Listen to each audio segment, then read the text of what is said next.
Okay. I guess I'm live. I'm assuming. It's like the one funny thing that Jon Stewart ever said that actually made me laugh. Oh, Yeah, but not it's like an actual laugh. yeah. It wasn't like, oh, they're so witty and intelligent. Yeah. So it's what an acerbic wit. That's not what I'm talking about. Yeah. I'm saying he was talking about like the angry pipe fitters union. It's like you see the frustrated. That's frustrating. That's essentially what I was just now for like a good 5 minutes. That's very funny. Did I say acerbic? I meant to say acerbic. Acerbic. Acerbic is a form of acid, which I'm sure it's related somehow. It has to be. Yes. Okay. Phonetically. Huh. I wonder if people can hear. Hold on. Yeah, they can hear you. Okay, fine. By the way, Jordan Maxwell is either an ignoramus or a person who is specifically misleading people, especially people who are not gonna look into it themselves. He'll just say a bunch of stuff which is compelling, which makes sense. Yeah. And then in the end, it always winds up with, and that's why Christianity is the way. Wait, no, that's fine. That's all good, fine and good. But is he wrong about that Hollywood thing? No, he's not wrong about that. Okay. But he dresses it up in a way. He'll string facts together in a certain way, and he'll leave out other facts which will contend with. Do you understand? Like he'll bring up a subject, Hollywood or the Celts or the Phoenicians, right? Yeah. Okay, and he will pick and choose certain facts from each one of those things. He'll string them together, but he won't present the full picture of each one, and he won't anything that would contradict the story that he's crafting. Yeah, will be omitted. Yeah. So the only people who are susceptible, who can fall prey to him, are people who are not going to look up what he's actually saying, and you'll see that each one of his arguments is a house of cards, even what he's right about. No, I hear. I just was interested in that idea about. By the way, he's not the only one who says this. I'm just interested in that idea about Hollywood and druids, and basically that's what they're doing with us. No, there's something to that. If only he understood what that really was. You understand? So, even the negative stuff, even the stuff that he's right about, in terms of he's not right about it. It's like certain things that he says are negative, right? They are negative, but not what he is emphasizing. Do you understand?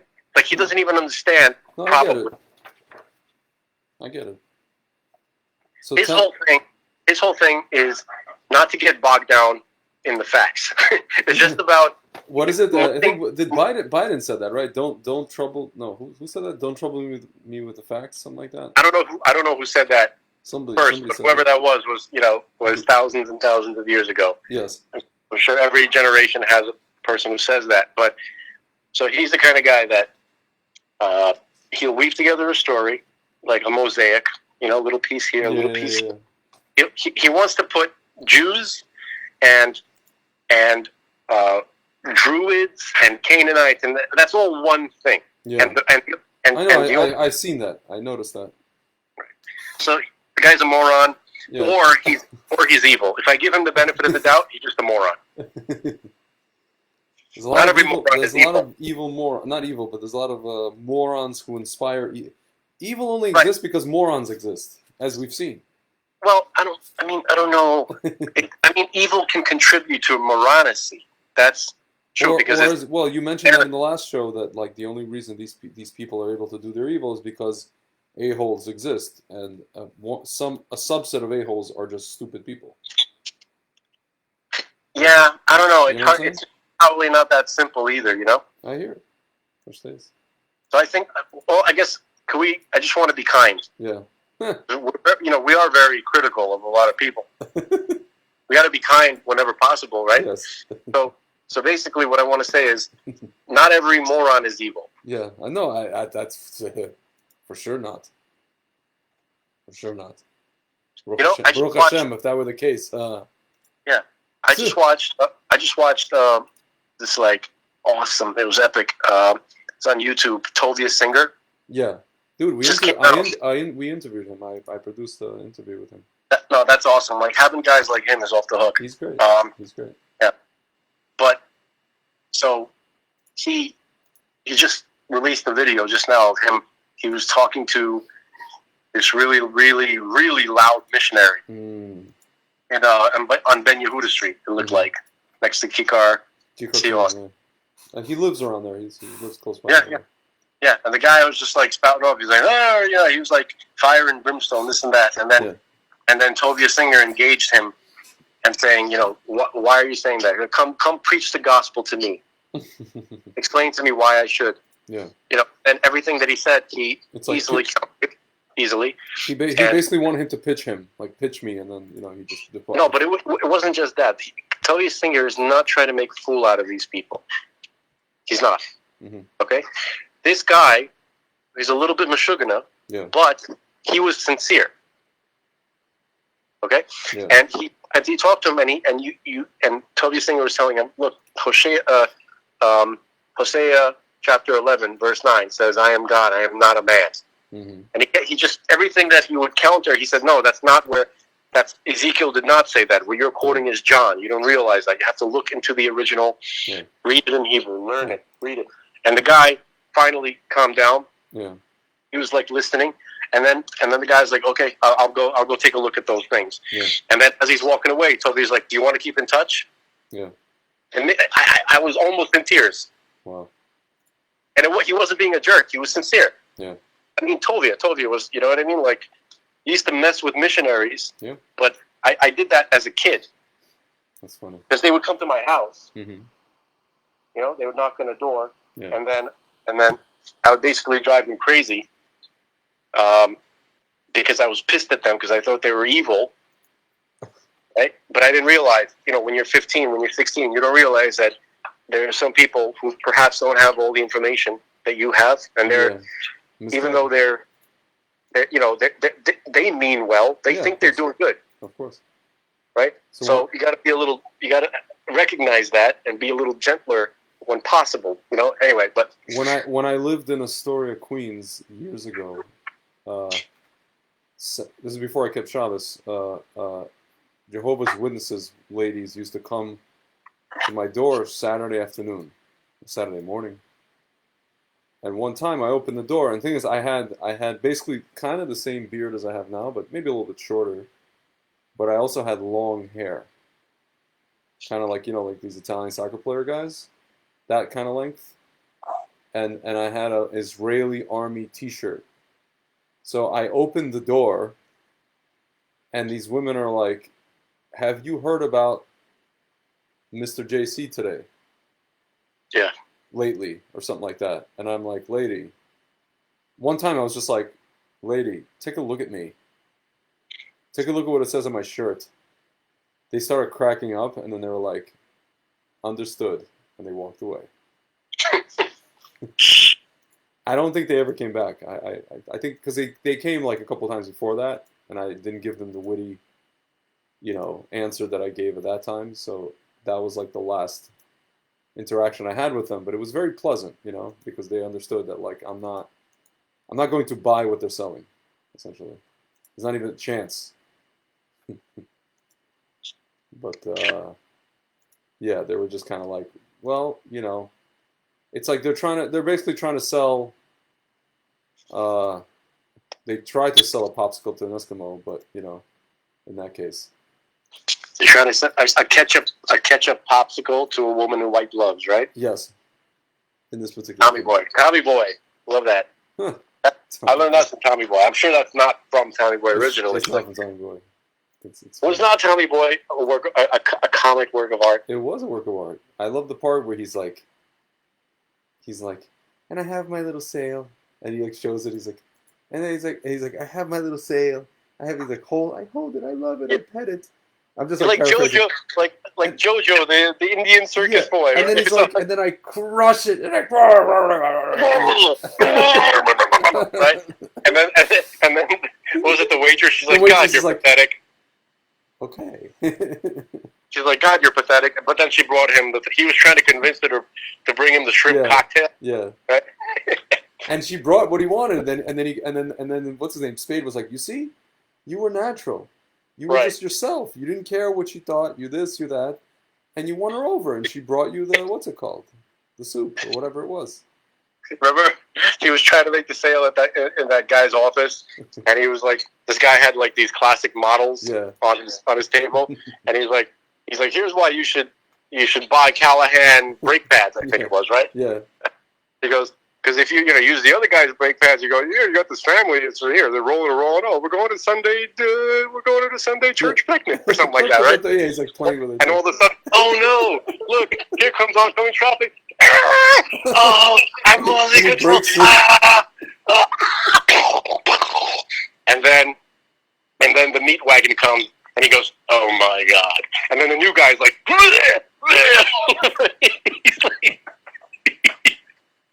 and the guy's like, "Get out!" No, that was hilarious. That movie. You know what scene I'm talking about, right? Yes. That's been a little incoherent, but I'm starting to understand that perhaps some of the folks at home may not know what I'm talking Anyway, so this is my good segue. We're talking about perfection, and we basically realized, or we came to the conclusion that this is a perfect movie. It's a perfect movie, but it's a movie. Which I'm not done talking about. I want to talk more about Tommy Boy. No, I just want to say the movie is perfect, but it's about a very imperfect person who's trying to perfect himself or perfect his craft. Very imperfect guy, but the movie about an imperfect person is perfect itself. The movie itself, the way it was done. So the depiction of imperfection is perfect. He's perfecting his craft also. Yeah. But think about this, dude. We're watching the movie and we realize it's a perfect movie.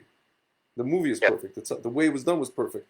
So, like you said, it's a work of art. So maybe it's a good analogy for like Hashem made this world. Actually, it's a perfect work of art, but the things inside it. But it's a movie about imperfect figures.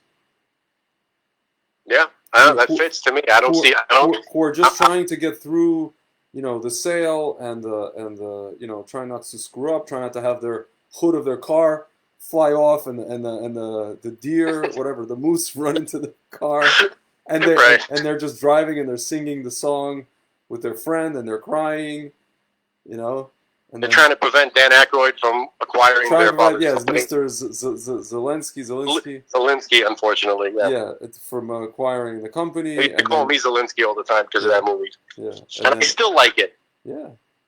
So it's like, that's us, but like, it's perfect. The story. I think you're right.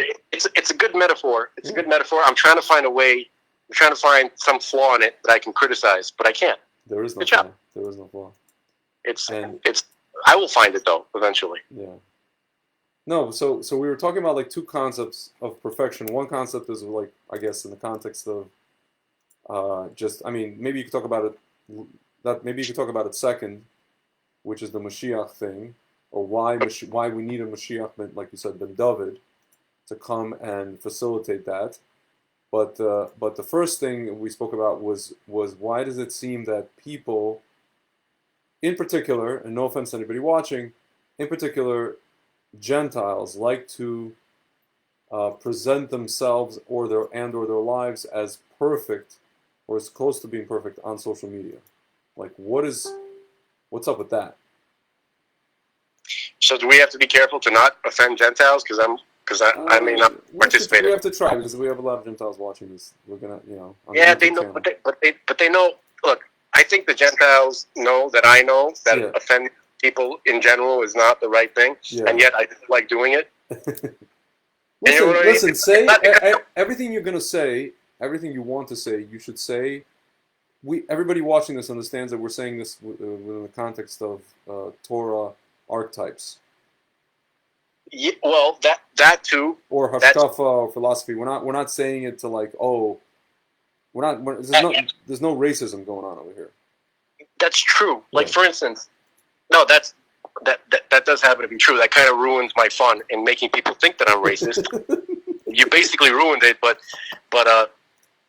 it's you know what I mean. It's not because I'm racist, but it's fun to make. It's meant to make people think that you are. Yeah. Yeah, like you want to see Karens go crazy. Yes.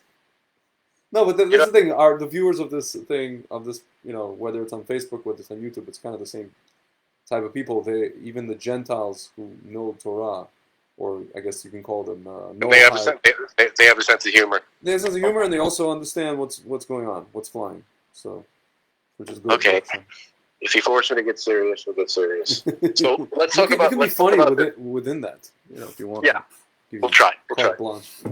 Yeah. You'll laugh, you'll cry. Yes.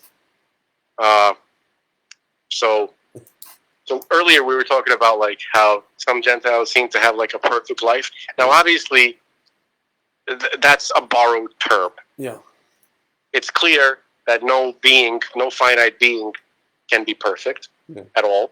Yeah. Right? Yeah. But it just basically, I guess what we're trying to say is it seems that from certain, like, I guess you get it from the movies, you get it from TV shows, that or from a couple of minor interactions that you had, right, with certain families that seem to be culturally different than your own, like white Anglo-Saxon Protestants, for instance, right? Mm-hmm. A couple of generations in America, who are doing well. You understand? It seems like just seems like they have it together better than me. Mm-hmm. That's what it comes down to. I mean like their daily life, like habits. Like you come into the house is clean. Everybody's kind of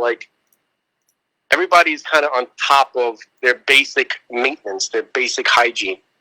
Yeah. I mean, I don't mean like taking showers. Yeah. I mean like, they're like the closet is organized. Yeah. They don't have to struggle, looking for, I'm looking for that screwdriver and I have to like tear the whole house apart because I can't, you know what I mean? Because I never got my tool shed organized. Yeah. That's the kind of thing I'm talking about. They seem to be on top of that. Yeah. And I'm jealous. And also, genetically, in a lot of ways, but then it seems like, and you can't say this about all. No, of course not. Because if you go, let's say you go to some of the poorer areas, you see people with terrible struggles, obesity and all sorts of stuff that is not very glamorous. It's one of the things that what is it like? All these Mr. Mousy is not addressing. That's the overall issue. The issue is not the disease that we have before us. The issue is these comorbidities and these underlying things that nobody's talking about.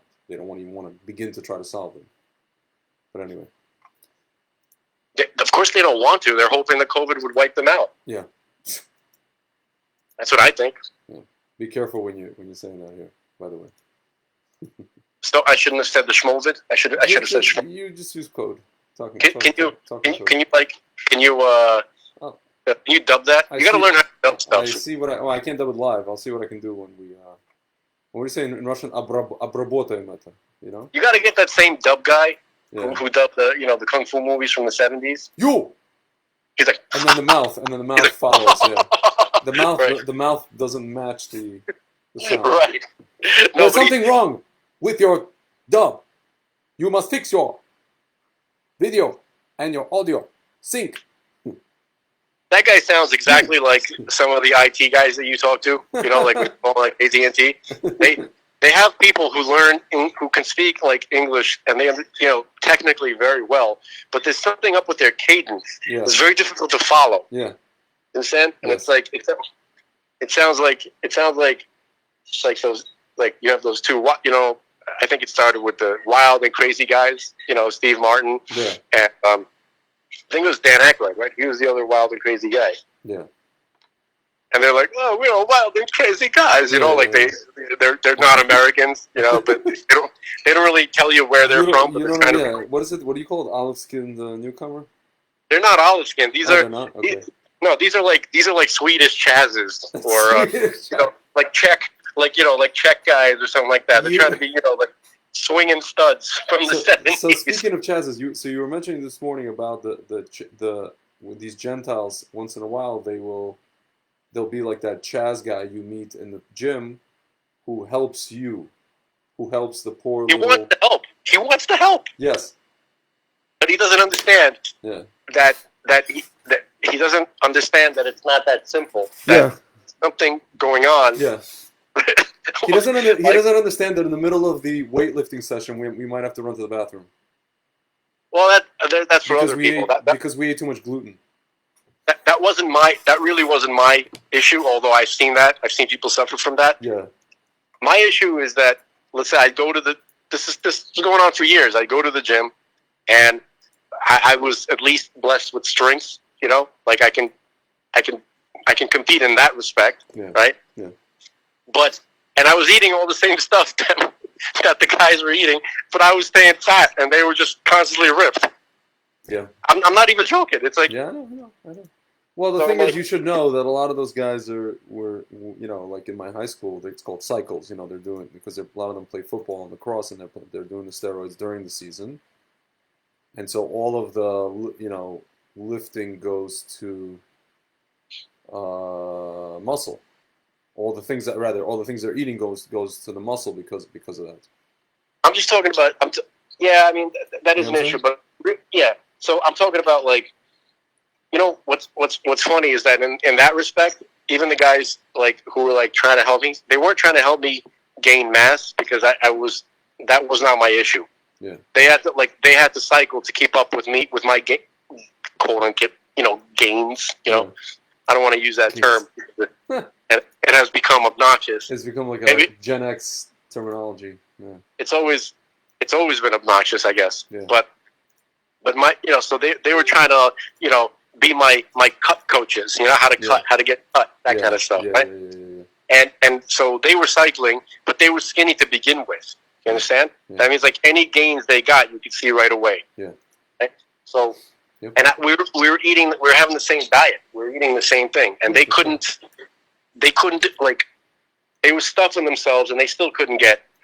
You know what I mean? So you just have these different metabolisms, and so you learn that kind of stuff over time. But the Chazes, they wanted to help. Yeah. They really did. They're nice guys. Anyway, so that's basically what I'm talking about. There's like a lot of like bitter, angry, kind of like chubby Jewish guys that are like, what the hell, man? You know what I mean? Like, how come these Chazes, they don't have to try? They're just like already fit. They could they could smoke. They could eat like 7 like bagels. Yeah. And they'll be okay. And I can't. You know what I mean? It feels unfair, and it's like, it's like, why, God? Can I blow up the world of the Chaz for 1 second? This just came across my my ticker, I guess you could say. Yeah. Inside word that Gavin Newsom is in the hospital because he disappeared. He didn't go to the climate summit. In the hospital with Guillain-Barré syndrome. I don't know how to pronounce this thing. As a result of an adverse reaction to his the third one. This ain't no joke. He and his people are not copping to this, like they're not admitting it. Symptoms are heavy and weak limbs, difficulty chewing and breathing, as well as paralysis. He cleared his schedule for a month. That's why he wasn't at the climate summit. Source is anonymous for now. So I guess we're just going to keep. Let me tell you something. It's hearsay until it becomes official in the what's it called? It's not. It's not. Not corroborated. That is not. What? That's probably not true. The only way that could be. He has disappeared. True, people are wondering where the heck he is. Why would he? Okay, but the only way that story is true, that is, related to the quack mean. Yeah. Right? Yeah. Is if he has become a liability. Yeah, exactly. Okay, that's not because it's not. Trust me, that stuff didn't go anywhere near him unless they're trying to, rub him out, as they say. Can I read another thing here? It says Newsom's wife posts and then deletes a tweet as governor deals with quote-unquote family obligations. Here, hold on. His critics have said it is strange that Newsom would essentially vanish without explanation. Urged people to stop hating while her husband was been out of public eye. Blah, blah, blah. Let's see. Since deleted a tweet. Funny how certain folks can't handle truth. Siebel Newsom's tweet read according to a screenshot. When someone cancels something, maybe they're just in the office working. Oops. Oh my goodness. Oh my god, I'm getting like crazy ads here. Oh my god. See, they have to. Stop with the audio off. Pause. Gone. Off. Okay, then I'm gonna shut up. Anyway. Gavin Newsom, maybe this isn't working with their family, kids, blah blah blah. Whatever. So, oh my goodness. You can't go on a news website without them trying to sell you something. I bet you they have some kind of lottery. Like, I always picture this, like the left, the Sitra, or whatever you want to call them. Yeah. It's like, who's going to go down to create a distraction to make it seem like any of the things that we do are legitimate? Who's going to be the Korban? Right. So it's going to be, last week it was the Weinstein, Harvey Weinstein. Yeah. This week it's going to be Newsom. The other, next week it's going to seem like we're actually giving the world justice. Yeah. We have to, and they never know who it's going to be, right? See, she writes, when someone cancels something, maybe they're just in the office working, maybe in the free time they're at home with their family, at their kids' sports matches, or dining out with their wife. Please stop hating and get a life. She fired off the tweet Sunday night, deleted it not long after. On Monday, 2 California state senators, John Laird and Bob Hertzberg, who were in Scotland for the climate conference, also bristled at questions regarding Newsom's absence. Look, they said it was a family issue. There was no one in California who wanted to be at this conference more than Gavin Newsom. But we're all human beings, man. I don't think it's appropriate to dig further into it. It's called journalism. Like, what the... Laird added that the controversy is overblown.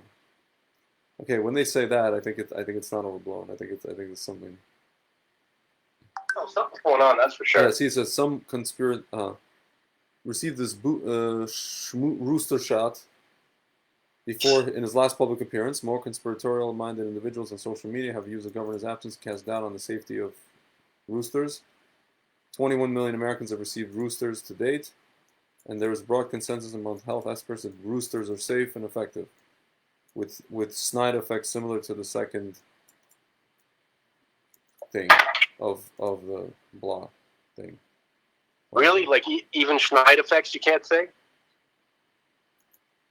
I don't want to say anything. Slidemex? I don't want to say anything. You understand? Das effects. How about let's say Das effects? Das effects. Yeah. Even you can't even say Das effects. You can say Das. No, you can say Das effects. Let's say Das effects. No, I know. I'm just saying, but I'm saying like you can't say what Das effects is replacing. That's what I'm saying. Like people know what Das effects is replacing when they understand. When there's a sentence that's a sentence that you figure out from rhyme and context what it is, then you know what that word is. Das effects was awesome. Das effects was sick. They were. Yeah, they were pretty good. That was one of the songs. That was one of the songs I recently. You know how I sometimes post memes on my story, and I'll post like a picture along with a song from like the 80s and 90s. So that was one of the songs. See, people like message me to mention the thing that we were speaking about before with 1994. Yeah.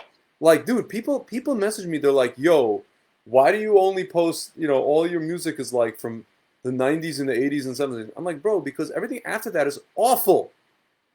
Yeah, I don't. They don't have the ear. They don't know. They don't understand. Some people do. Like the people of our generation, maybe a little bit younger, they get it. Dude, it's it's weird. Like you awful. Get all these. No, but you get all these YouTube, like like I said, like you watch like black kids Corey react Hart, to whatever. Remember Corey Hart sunglasses? Yeah. By the way, funniest comment ever. Yeah. On that video where somebody said this is the most 80s thing that has ever happened. Yeah. No, but you have like you have people like I'm 14 and I realize that this is off the hook. Yeah. Way better than anything going on right now. Dude, because it's like you said, it's like the color was taken out of the world. There's no spirit in it. There's no energy. Yeah. There at least nothing godly. It's all like we see that it's actually connected to Gehenna, unfortunately. It's connected to demonic things. Really, no, but like what I'm saying is like even like all right in the 80s and the 90s, more the 80s really, right? You had like I love metal too. You know what I mean? Yeah. And like some of that metal had such like a powerful energy. You know what I mean? You can't say from the surface that it's godly. It's certainly not intended to be. True, but it was like the energy behind it is. Yeah. Right? That's what I'm saying. So you could use that. Like for instance, like You Could Be Mine from Guns N' Roses. Yeah. A couple of songs that have this, it's just, real tohu energy. You know what I mean? Like, yeah. Like it feels like a drug. When you listen to it, that wake you up. Dude, November Rain is a 9-minute song. Yeah, but okay, so and it was it's very played, interesting. and it was played on the radio and on MTV every day. Okay, but I'm gonna tell you something. It's good. It's good that you brought up. I'm happy you brought up November Rain. November Rain is like already. I think it's like over the hill and on its and the energy is already on its way down. Kind of like that was the intro to that like somber bullshit. That somber, kvetchy, crybaby. Well, it did come out. When did it come bullshit. out? It did. Well, no, it came out in 1992. So like, I don't know. I liked it. It's like, dude, your girlfriend is what's her name? Stephanie Seymour. Yeah, she's like a what do we call it? Smokestack. She's a smokestack of the smokestacks, man. Yeah. She was crazy. Anyway, so you know what I mean? Like, get over it, you whiny little bitch. You're a millionaire, and your girlfriend is Stephanie Seymour. Try to put things in perspective. Stop going to therapy. Yeah. And having breakthroughs. You sack of shit. Okay. Yeah. Okay, and then Slash, stop throwing your freaking guitars over cliffs and just play them. All right. And like all these guys, man.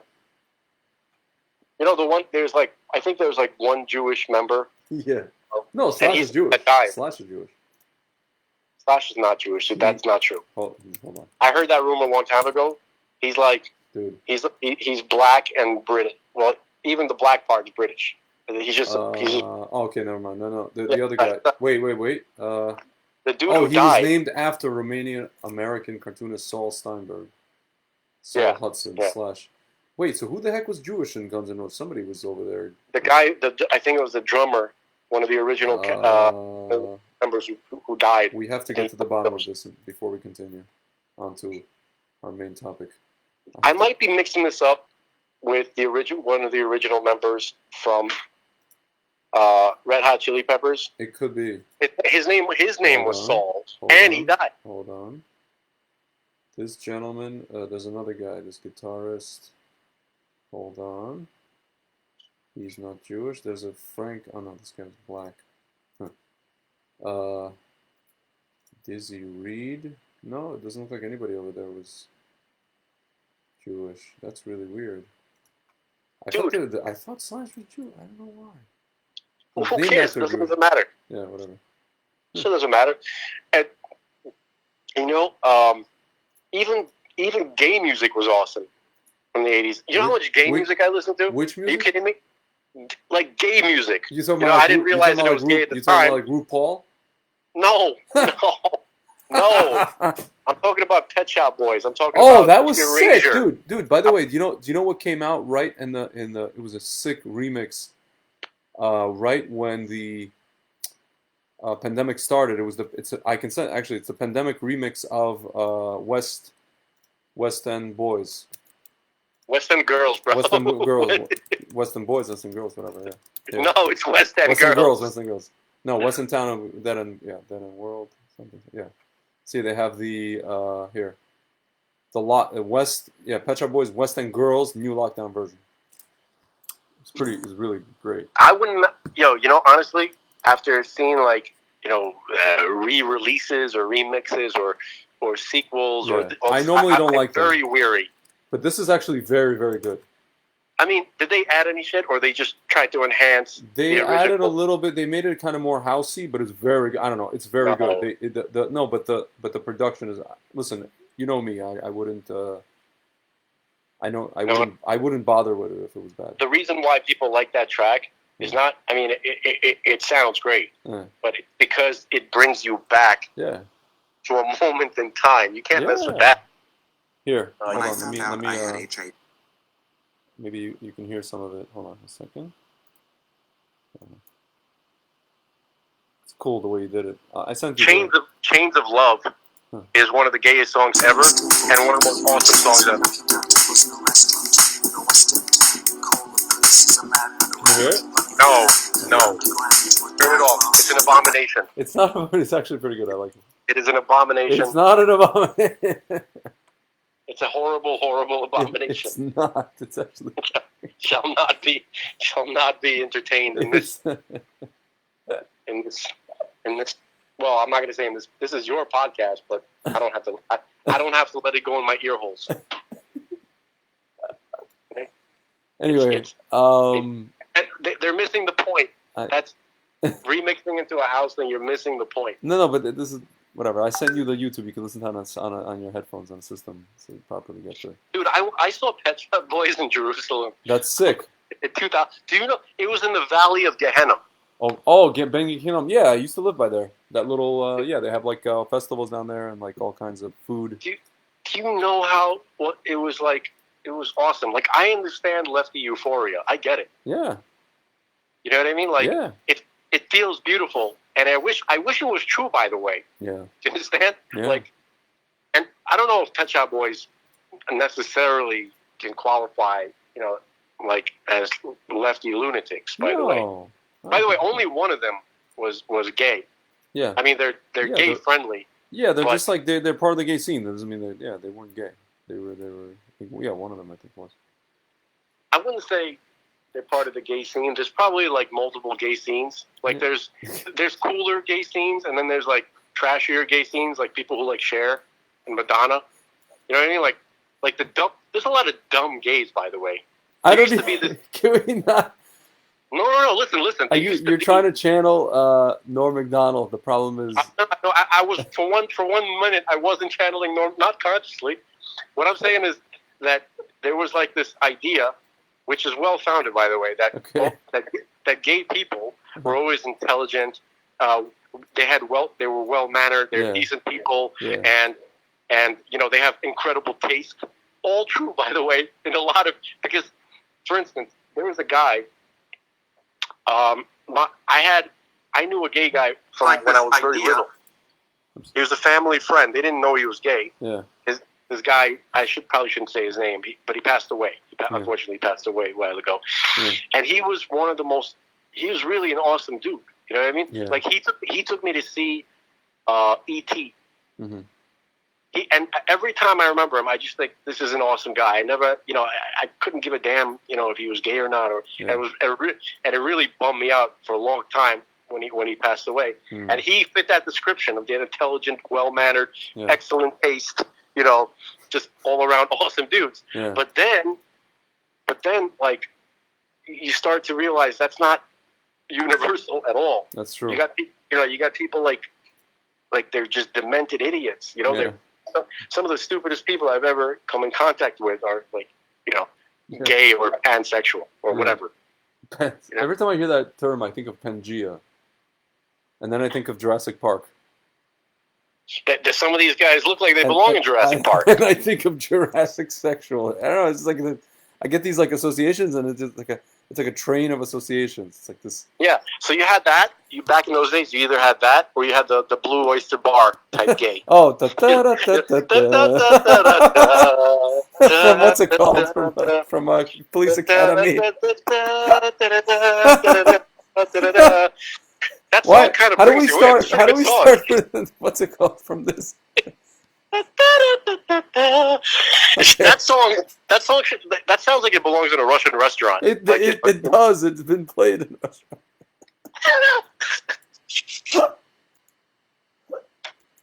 Yeah, man. Anyway, so speaking of perfection, why? Back to. Well, okay, so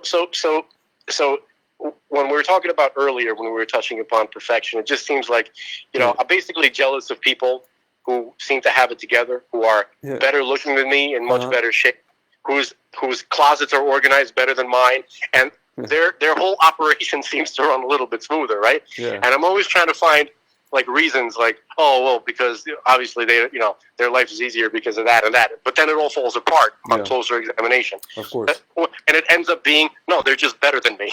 Yes. not just, and morally too. Like some of these people are amazing, and I'm like, what the fuck? Yeah. And a lot of them are Goyim. Yeah. In fact, probably most of them. Yeah. That's like, why can't Jews get it together like this? You know who really has it together far more than Chaz Goyim? Who? The Japs are off the hook. Japanese people are pristine. Them and Koreans. I mean, they're basically the same people. I mean, like, because Koreans are, they were like. Don't say that around them. I know, but you realize the Koreans are like genetically partially Japanese. Like the Japanese came to that island and whatever. Don't bring it up. Don't say around us. Don't say. Anyway, no. Yeah, so they're pristine. They're pristine individuals. I would imagine, like, if you wanted to have an understanding of what it was like to be around Kahanim. Yeah. Not just in the Beit HaMikdash, but even in their cities. Hang out with Japanese priests. Yeah, hang out with Japanese anybody. Even Japanese anybody. Dude, I knew a kid in New York. His name was Ryu. Mm-hmm. And he was like the sloppiest. Was he always like doing a duken? No. No, he actually knew more about, he was a little bit older, and he knew more about music. He was a DJ too. And he was, his place, he was the sloppiest Japanese dude you'll ever meet, and he was still light years ahead of me at my best. Okay? And it pissed me off. So I'm like, damn, why does these people have it together like this? And but getting back to the point, if you wanted to see what the Levitical priesthood was like in their obsession with getting things right, with all the rituals, with absolute precision, the garments and the garments, ephod and all that stuff, the vessels, every little thing that they did, every sound, every move that they made, you have to watch the Japs. Yeah. I'm not even joking. So I tried to, like, at some point, like, I tried to, like, convince my wife. I was like, yo, we got to get up at like 4 o'clock in the morning, and we have to watch Japanese tea ceremonies, and then we're going to model our life after that. Everything. Where are these ceremonies? You talking about like on TV? You can watch this on YouTube. Wait, but like live? Wait, why 4 in the morning? No, there's videos of Japanese tea ceremony. It's very serene. It's very like. No, but is it like live or is it like just? No, recorded. Oh, okay. No, because you're like 4 in the morning. I thought it was like some sort of time. No, the getting up at 4 in the morning thing was just about like becoming a better person. Oh, okay. I thought it was like a time zone issue. You're watching something like that happens in Japan at like a certain time. Yeah. By the way, that didn't fall through. That, like, we still have some benefit. Like, we've benefited from that experience. Yeah. So the 4 o'clock in the morning thing didn't last, but it turned into 5:30. You know what I mean? Like, we're improving, right? Nice. And we have these like daily tasks. We're trying to trying to look at our house as a temple. Yeah. And so it's, you got to go through all this stuff, and often I wonder why is it so many obstacles for me when it seems kind of flawless for these people. It feels like they had an advantage. Because you have to. The advantage is that you have to care. You have to really care. I've cared more than them. You what? I care more than they do. I know, but you have to care enough to actually obsess. I don't know, man, because I have a whole lifetime of obsessing without a lot of results. What's going on? That's what I'm trying to say. That's at least what I come away with this. I don't know. So maybe we just suck. Do you ever think of that? I think we just suck, or I think God is interfering. Now, every time I hear the word "suck," I think of. Remember in Office Space where he said Michael Bolton, they're like, why don't you just change your name? And he's like, why should I? He's the one who sucks. I don't want to change. I want to be Michael Bolton. Why should be Michael Bolton? He's the one who sucks. Why does everybody hate on Michael Bolton? I think it was the mullet. Right? It was the hair. It was like the. It's the hair. Yeah, the hair is just like. You couldn't. You looked at him. You looked at him, and you wondered. If this guy didn't sing, he Dafka would be pushing papers in a cubicle. Possibly. No, but it's like he has a good voice. He's not. Yeah. He's not. He doesn't look like a rhino. You know what I mean? Like, that's true. Like, I don't know why people hate. They just hate on him. You know, like him and Kenny G. It's the hair, man. It's a lame hair. Kenny G is Jewish, so like. So was Michael Bolton. Kenny, no. Yeah. I'm sorry. You just rocked I know it's a bummer, you just right? rocked my world, man. Michael Bolton is Jewish? Yeah, I think so. Yeah. I mean, now I could see it because I suspected he might be, but like, no. Yeah. I think so. Yeah. I don't think so. No, the guy. First of all, he's from Connecticut. Ain't no Jews in Connecticut. What are you talking besides about? Chabad. There's a yeshiva.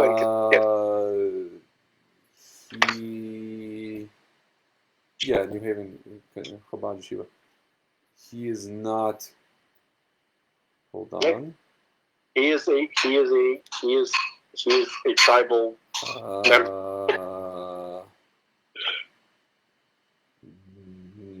No, wait. Now you get it. You're starting to make me doubt myself. No, wait a minute. Yeah. There you go. Oh my God, Michael Bolton. Yeah, the Jewish Historical Society of New Haven. Michael Bolton biography. What? Hold on. Wait. What? Dude, it's the hair. Because he looks more normal. And then a little bit the nose also. Yeah, Michael Bolton. Yeah, his family name was Bolotin, like Bolota, like a swamp. Right. No, but flip. Grandparents were Russian immigrants. Bolton changed his name. Don't do the thing with the nose. That's actually not true. You know what I mean? Like like Owen Wilson. Give me a break. Yeah. Oh, that guy. Yeah. Huh. Okay. And James Cromwell. Yeah. That guy's not Jewish. Yeah. He has a schnoz from here to Tennessee. Timbuktu, yeah. Dude, he's freaking Jewish. But he's still handsome though. He's a handsome, tall, kind of like waspy-looking guy with a giant nose. That's here you go. Whatever. Jewish virtual library. His soft, kind eyes are luring as a sky blue pool in the steamy summer. This is like Jewish virtual library by Michael Bolton. It's kind of, like, I don't understand why Jews do this kind of stuff where they try to like identify who's Jewish. They're doing the work of the Nazis for them. Yeah, right. Like, here, Nazis, here's a database. The work of the Chaz eugenicists for them. Yeah. Wow. I totally, either I forgot about this or here, Bolton, raised very liberal-minded, remembers having both a Christmas tree and a menorah in his house. As he reflected on his childhood Hanukkah memories, goosebumps traveled down my arms with that same soulful voice, which belted out when a man loves a woman, and which put Georgia on everybody's mind. Bolton recited the ancient Hebrew prayer. So I guess that this person met him on Hanukkah. Bolton terms himself a rebel Jew. He says that he feels a sense of pride, strength that emanates from his heritage. I feel some sort of ancient connection that seems to be innate in me.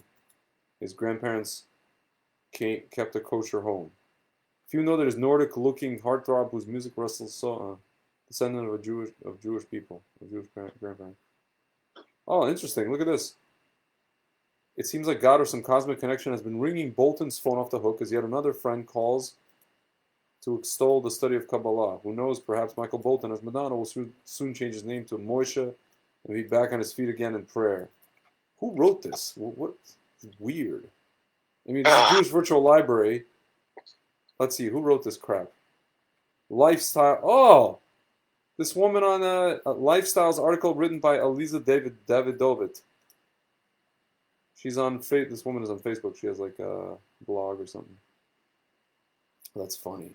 I kind of remember like a liberal blog that I just can't retain the names of these things. This is absolutely, utterly hilarious. This is very funny. Anyway. It's the hair, because he has a decent voice. He's not the worst looking guy. You know what I mean? And it's just, that's what lame hair could do to you. Well, he cut his hair eventually. He went. I know, but it was way too late. What the hell, man? It's not even his fault. It's not like everybody else had different hair. That's what the hair was like, but it just looked so lame on him. Yeah. Well, I feel bad. I never disliked him. Like, his songs were, you can get into it. When a man does yeah. By the way, isn't that Joe Cocker originally? I think it might be. What would you do if I sang out of tune? Actually, I think it's Would you stand up and walk out on me? You know that guy? I think it's original. I think it's original. Let Oh, no. it It was written by these people called... Yeah, it's Percy Sledge. Sledge? This guy, Percy Sledge. Yeah, that was the guy who originally sang this song. Percy Sledge was a guy, I think in the 60s. In the 60s. Probably a black dude, right? Yeah, it was a black dude in the 60s. I mean, he lived until 2015. That makes more sense. 5 years ago. That makes more sense. Percy Sledge, yeah, there you go. Was an American R&B singer. He's best known for the song "When a Man Loves a Woman," #1 hit in 1966. It was awarded a million-selling gold certificate from RI whatever. Good. It was good. His version. No offense, Michael Bolton. He had a good version, but Percy Sledge, just like it was good. Yeah. Wow, he had 12 children, 3 of whom became singers. This guy was really Haredi, huh? Yeah. Was one of his daughters? Did they start a group or Sister Sledge? You're talking about? Yeah, is it Sister Sledge? Sister Sledge. Let's see. Kind of ruined my life a little bit when I was a little kid. Because I think they're the ones who had that song yeah. Debbie, Joni Kim, and Kathy. Yeah, they had the song "We Are Family." We are family. Oh no, I'm thinking about somebody else. Yeah, I think that's their. Yeah. There was a song in 1987. It was like, Frankie, do you remember? And everybody was singing that to me, and it was freaking me out. No, they're the daughters of Broadway tap dancer Edwin Sledge, and actress. No, so maybe there is a relation. I don't know. Maybe he's the what's it called? I don't know. That's kind of funny. It's how many Sledges are there? You wouldn't expect that. That's pretty cool. Dude, there was one time my sister was listening to a remake. Yeah, no, it is Sister Sledge, Frankie. Dude, do you know the song? You know the Pointer Sisters, right? Sure. So there's that song, "Ain't Nobody Does Me Better." That's their song. That was Shaka Khan, isn't it? Hold on. No. That was definitely. I mean, unless she sampled it.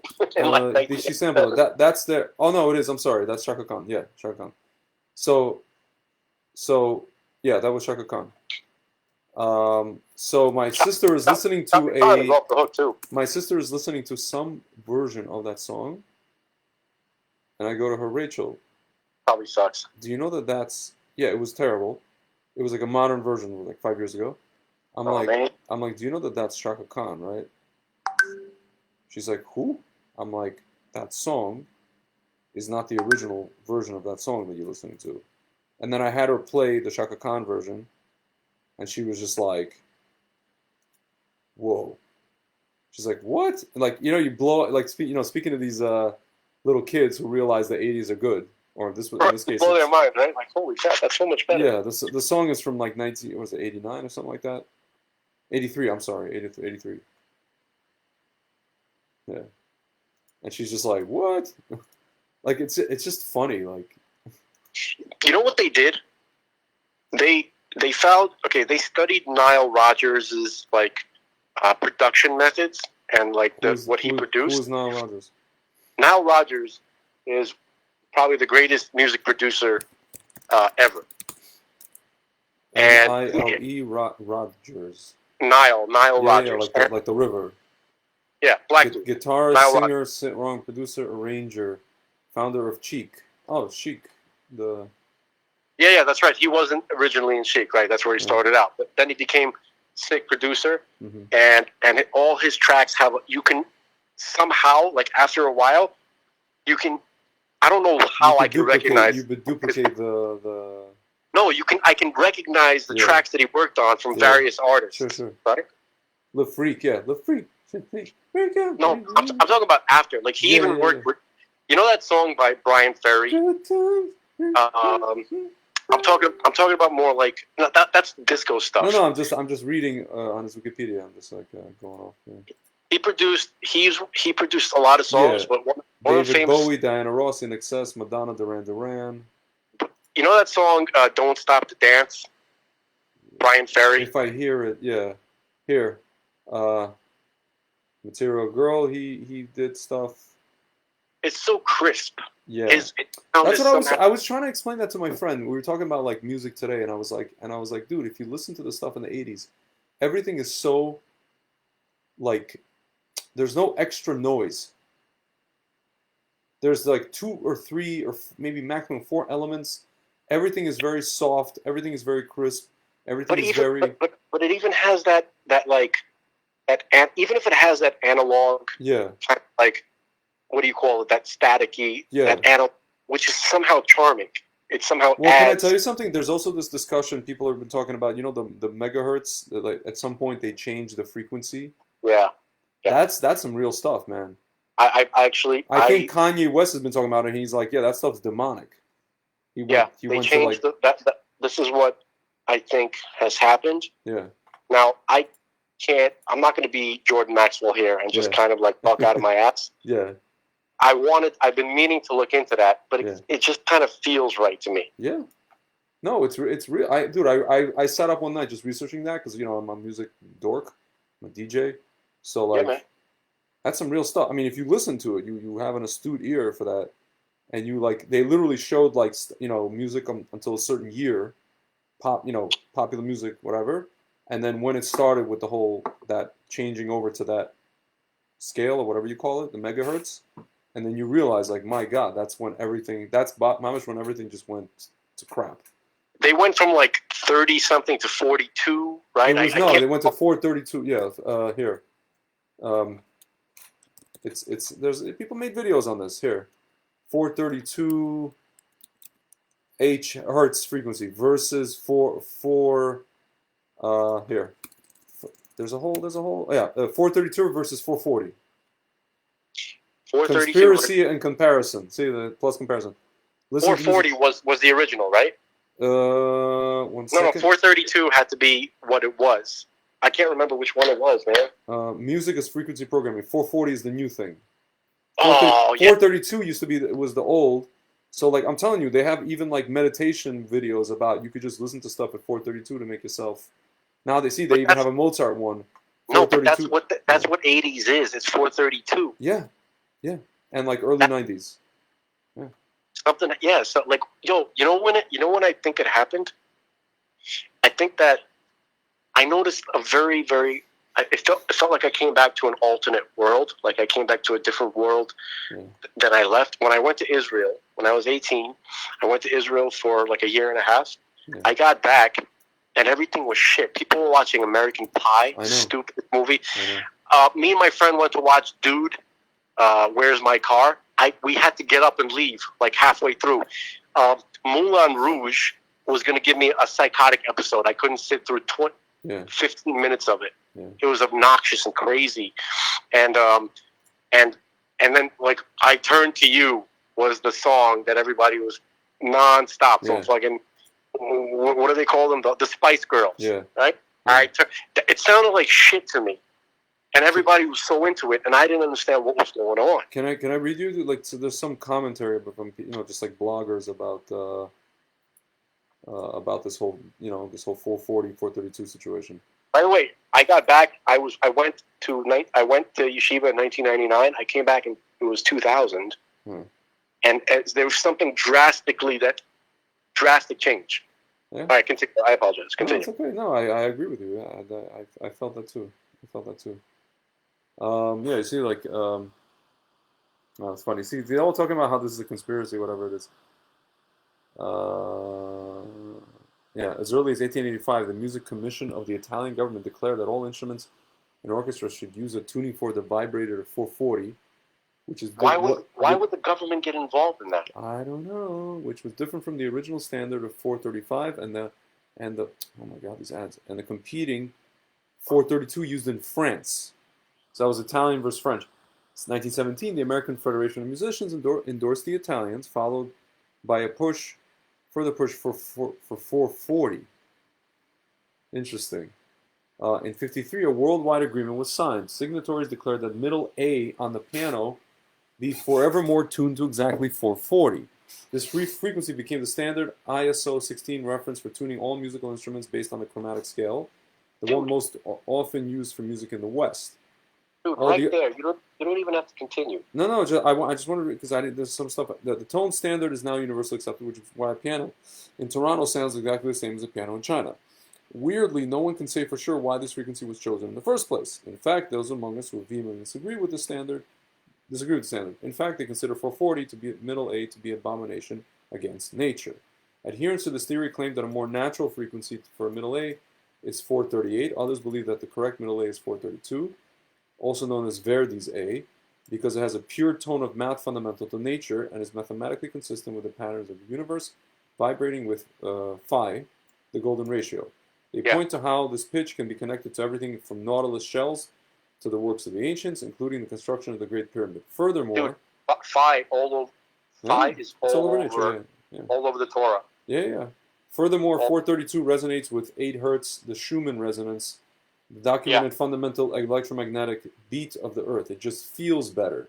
Research says that music tuned from this frequency is easier to listen to, brighter, clearer, and contains more inherent dynamic range. As a result, music with this tuning need not be played at higher volumes, and thus reduces the risk of hearing damage. The more radical among middle A haters insist that the true frequency should be 528, because it's a digital bioholographic precipitation, crystallization, and miraculous manifestation of diving frequency vibrations. I have no idea what that means. He writes, here's where the conspiracy comes in. There's allegedly something sinister about and evil about 440. It said the Rockefeller Foundation had an interest in making sure the U.S. adopted the 440 standard in 1935 as part of a war on consciousness leading to a musical cult control. Without going too far down this rat hole, this theory says that tuning all music to 440 turns it into a military weapon. I quote from one of the many articles online on the subject. The monopolization of the music industry features this imposed frequency that is hurting populations to the greater aggression, psychosocial agitation, we could see this, man, and emotional distress, predisposing people to physical illnesses and financial impositions, profiting the agencies and companies engaged in monopoly. Dude, can I tell you something? I remember when reggaeton first came out, every time I pulled up with my friends to like a club and I heard reggaeton, or like in the car and I heard reggaeton outside, I wanted to run to the bathroom, not to get too graphic on people. Bro, can I tell you something? It made me freaking nervous. Reggaeton, all that shit, Spice Girls, all of that came at the same time. Yeah. Listen. All you got to do to hear the difference between the vast difference. Listen to Julio Iglesias. Yeah. And then listen to his son. Yeah. Julio Iglesias is infinitely, his voice, his range, everything is infinitely superior. Yeah. Like he's not Enrique can't even be his legitimate son. Russians love Julio. I can tell you that much. I love Julio. I love him. Unabashedly love Julio. His voice is beautiful. It's incredible. Yeah. You know what I mean? Can I keep reading? This is real quick. Whoa, it says, going a little deeper, we end up at the doorstep of the Nazis. It is said that the propaganda minister Joseph Goebbels insisted that 440 tuning in Germany because he believed it made people think and feel in specific ways, making them a prisoner of a certain consciousness. And if you're trying to mobilize the population for Der Führer, that's exactly what you want, right? There's more from the tinfoil headphones crowd. The powers that be are successfully lowering the vibrations of not only the young generation, but the rest of us as well. Dude, you can tell this. We were talking about vibrations today. Yeah. God creates the world with a certain resonance. Yeah. He speaks, and the world is created, right? Yeah. It probably has something to do with not resonating with God's frequency. Yeah, check this out. He writes, these destructive frequencies entertain the thoughts toward disruption, disharmony, and disunity. Additionally, they also stimulate the controlling organ of the body, the brain, into disharmonious resonance, which ultimately creates disease and war. Now, it might explain why people are not, you talk to them about, you know what, and they can't even hear you. There's something to think about the next time you pop into some earbuds. Does listening to music make you feel more warlike and diseased? And then they post like a video. Let's test it out with this video. Now try another experiment. Here are 2 versions of Coldplay's The Scientist, starting with the standard version of, I think either version would make me want to break something. Coldplay was already from the 2002 album, yeah, A Rush of Blood to the Head. Now listen to this. It's the same song that's been tuned down to supposedly more natural frequency of 432. Can you feel the difference?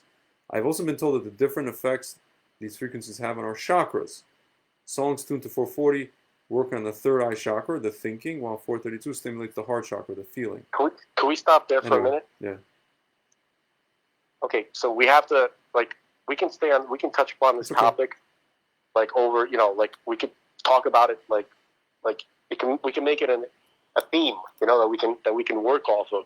Mm-hmm. But we've got to bring some Torah into this, and the chakras, a good place to kind of dive into that. And what does that have to do with perfection, if we can relate it? It has a lot. Okay. Couldn't be better, actually. Yeah. Okay. We got to talk about what is perfection and what is not perfection. Okay, so we have two models for that. Okay, in the Torah. Okay, we have Olam HaTohu and Olam HaTikun. Yeah. Okay, Tikkun represents perfection, the perfect state of being. Okay, that we have to try to emulate. Mm-hmm. Okay, but it's sterile. Yeah. It doesn't have that passion. Olam HaTohu has all the passion, none of the stability. Okay? It's power. So what we have to do is we have to take the light of Tohu and channel them through the vessels of Tikkun. Okay? And then we get something like a middle path between these two systems in general. Now, what's interesting is that Olam HaTohu, right, is similar to the chakra system, where if you look at a chart of the chakras, you have these points along the human body, right? And it's not totally like Tohu, but there's a similarity where Tohu is like one sphera over the other, trying to dominate. You understand? Yeah. They're not working together. There's no balance. There's one trying to dominate the other. Okay? And the system is such that if you're not working together, if these sphirot are not working together, then there's catastrophic annihilation. And they can't keep it together for any recognizable period of time. Okay? And they explode in a catastrophic cataclysm. Any other word like that you can think of, that's the highest example of catastrophe. Okay? Mm-hmm. So these sphirot, which exploded in the Olam HaTohu, right? These are the 7 emotional sphirot. Not the top 3. We're not talking about Ketzer, we're not talking about Chachma, and we're not talking about Bina. We're talking about the 7 lower sphirot. Okay? Mm-hmm. And they are arranged, if you kind of like saw like a graph, some kind of like graphic depiction of it, right? Mm-hmm. Which is, you can't take it literally, but it looks like it has like the spheroids are arranged one above the other in a line, very similar to the way chakras are portrayed. Mm-hmm. Okay, and then if you look at, and that's considered the Olam HaTohu. That's the system of Olam HaTohu, where one is above the other. Each one tries to dominate the one above it, and they kind of like explode in a cascading fashion, like dominoes, like this, one after the other, just kind of destroying itself. Mm-hmm. Then you have the other system, which is called the Olam HaTikun, the world of rectification. Mm-hmm. So I forgot to bring the English into it. So you have Olam HaTohu, Olam HaTikun. Olam HaTohu is the world of chaos. Yeah. And Olam HaTikun is the world of rectification. Okay? So in the world of rectification, you have stable configurations of spheroids. Instead of one line going down, they're arranged in 3 columns. Okay? You have a central column, and then you have a right column and a left column. And the central column acts to balance out the right column and the left column. Mm-hmm. Okay? In fact, the balance between the right column and the left column is the central column. Like that's the point where they find a balance, a harmony. Okay? So if you look at a chart of the spherot in this world, in the world of rectification, you'll see that it's kind of like a stick figure picture of a human being. Yeah. You'll find a head, you'll find right arm, left arm, the torso, right leg, left leg, and the reproductive center, the reproductive area. Okay, this is for both men and women. Okay, and so when we look at ourselves in the mirror, we are an expression of the spherot, of the stable configuration. Okay, but we are not perfect. Okay, if you were to see, if God were to show you the actual spherot in their perfect unity, you would be witnessing a revelation of one of God's personas. Okay, God has ways of relating to us. When the prophets had visions, they would have visions of God. But what does that mean? They would see the form of man. They would see a form of perfection. Now, it's not a physical flesh and blood man like you and me, but it would be a specially crafted costume, you could say. Okay, that God would create that represents the perfection that we need to emulate. You understand? So it's not God. It's not what God looks like. God doesn't look like anything. But he comes to us looking like the perfect version of what we are supposed to be. We need to emulate that. Okay? But so if we were to compare ourselves, we kind of like from the outside, from a shallow, not looking at it carefully, we kind of look like that. We also have a head. We have a head, we have a central spinal column, we have a torso, we got a left arm, a right arm, hopefully, a right leg, and a left leg, hopefully, and a reproductive organ, okay? We have that structure, but it's not as perfectly balanced. I should have said something earlier. So, our physical body is a physical metaphor for what our soul looks like. Okay? That configuration of the spherot, the primary example of that is that's what our consciousness, that's how God created our consciousness, our neshamas, to look like. That's the human form. Remember we talked about different types of consciousnesses that existed, that God created? The Adamic consciousness. What is Adam? That is what Adam is. It is the consciousness that is configured in that form. The form of man. That's what it looks like. And our bodies are a reflection of that. It's not the primary example. The primary example of that is our consciousness, and then our bodies reflect what our consciousness looks like. It manifests, it expresses what our... you understand what I'm saying? Yeah. It tries to mirror what our souls look like. Yeah. We have to understand. So now let's go. So we are mirrored. We are built with this diagram. This is the blueprint of the human. This olam hatikun, this world of rectification, where the spherot are working together, and there's 3 columns. Right? Okay.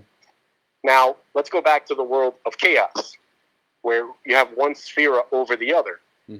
Okay, so here's how it started out. You have the same head. You have Keter, you have Chochmah, and you have Bina, but underneath that, you have just one sphere over the other. The 7 lower sphere. What does that look like to you? A head with just a line. That's a snake. Yeah. Okay? That's connected, I'm almost certain, I could be wrong, but that's connected to the idea of the primordials, the Nachash HaKadmoni, the primordial serpent. Okay? So you have the serpent and you have man, right? And then you have the serpent trying to thwart the configuration of the human. Okay? And so these are 2, even though the world of Tohu is often taught that it predated the world of Tikkun, which is by the way the universe of Bereshit. You know, when it says Bereshit bara Elokim et hashamayim et haaretz, that's the beginning of the Olam HaTikkun. Yeah. But before that, So that's the world of Tohu. Now, but here's kind of a mind bender. You have, not only did it come before, but it also somehow is also a parallel reality. Hey, listen, man. Do you want to call me from your other phone, because this phone is very muffled? Was it muffled the whole time? Now it's a little bit less, but not as muffled. Did you have it covered? I think my thumb was on the... Oh, okay, you were covering, yeah, because I'm like, it was super muffled. For like the past, like, whatever, 3 minutes or something like that. Oh, man. No, it's fine. You were heard. It just muffled. Yeah. Sorry, folks at home. I was wondering. I'm like, well, what's going on? Know that you were hanging on my every word. Yeah. Anyway, go on. Okay. So,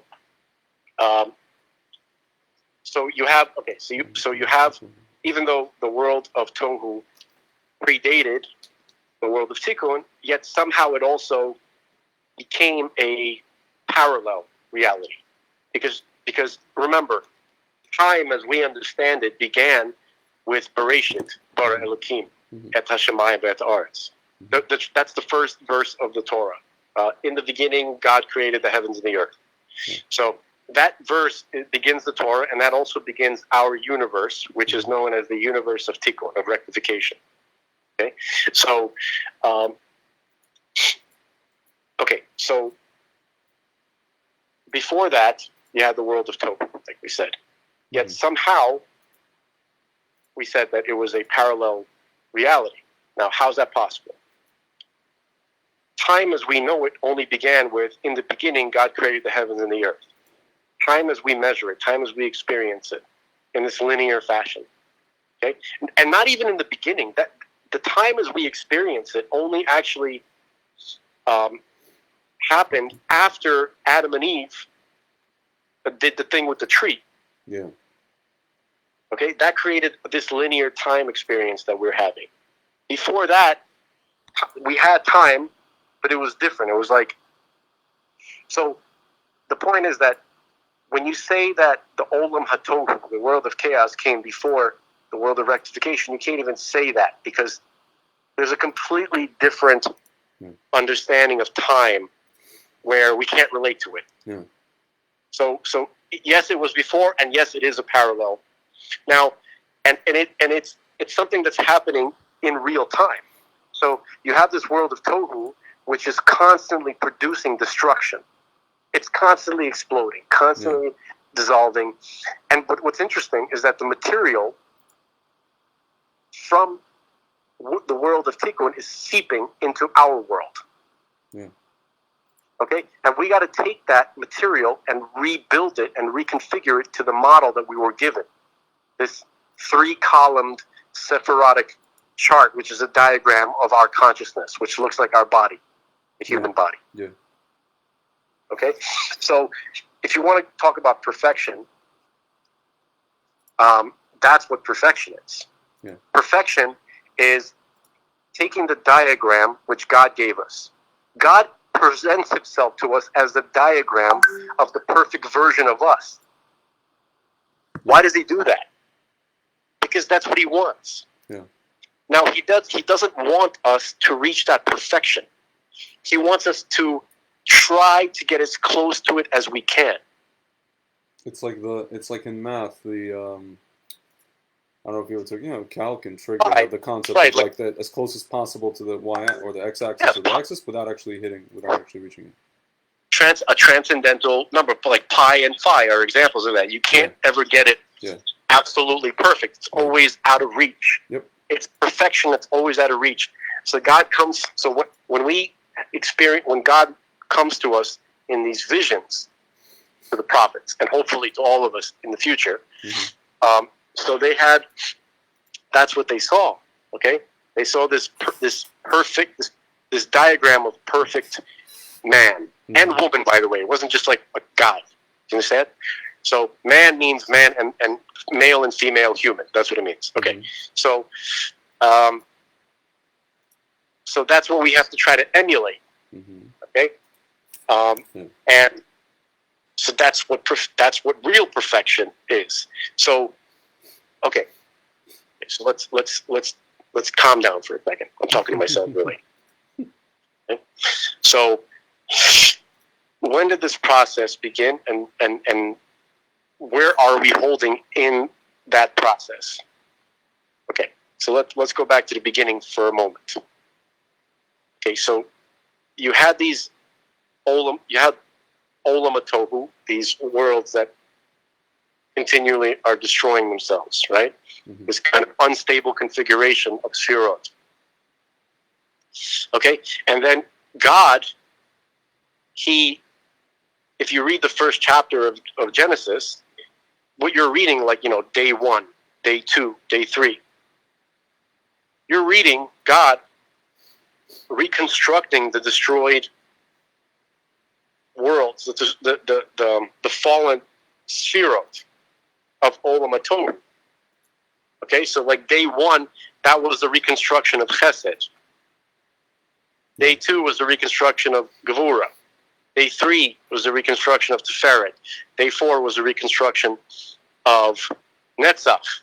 Day 4 was the reconstruction of Hod. Day 5 was the reconstruction of Yesod. And day 6... No, wait, I missed one. What's going on with me, man? Yeah. What's going on? What did I miss? Oh my God. Day 1, Chesed. Day 2, Gevurah. Day 3, Tiferet. Day 4, Netzach. Day 5, Hod. Day 6, Yesod. No, okay. That's the right one. That's the right one. Okay. Day 6 is Yesod, right? That's the day that Adam was created, right? Yeah. And then Shabbat is Malchut. Okay. And there's obviously a connection between Adam. Since you said it's Yesod, right? So there's a connection between Adam and Yosef then. Adam, Yosef, of course. Mm-hmm. Yesod is the 6th Sefirah, right? Mm-hmm. Okay. So, but it also represents the 6 emotional Sefirot. It represents the end process of these 6 emotional Sefirot. Okay, those 6 emotional Sefirot, also known as Zer Anpin. Mm-hmm. That grouping of Sefirot is called Zer Anpin. Yeah. And in the present reality, that's the way God relates to us, through Zer Anpin. Yeah. He puts on the Zer Anpin costume. Okay? Now, Zer Anpin is also known as Metatron. Yeah. Also known as Adam Harishon. Mm-hmm. Interesting. Okay? Yeah. So basically, he comes to us as a perfected version of us. Okay, now Malchut, which is the 7th Sefirah, right? God never really got a chance to show us true Malchut. That would have been, had they not done the thing with the tree, they would have gone into Shabbat. And God would have been able to show them what he actually intended the completed project to look like.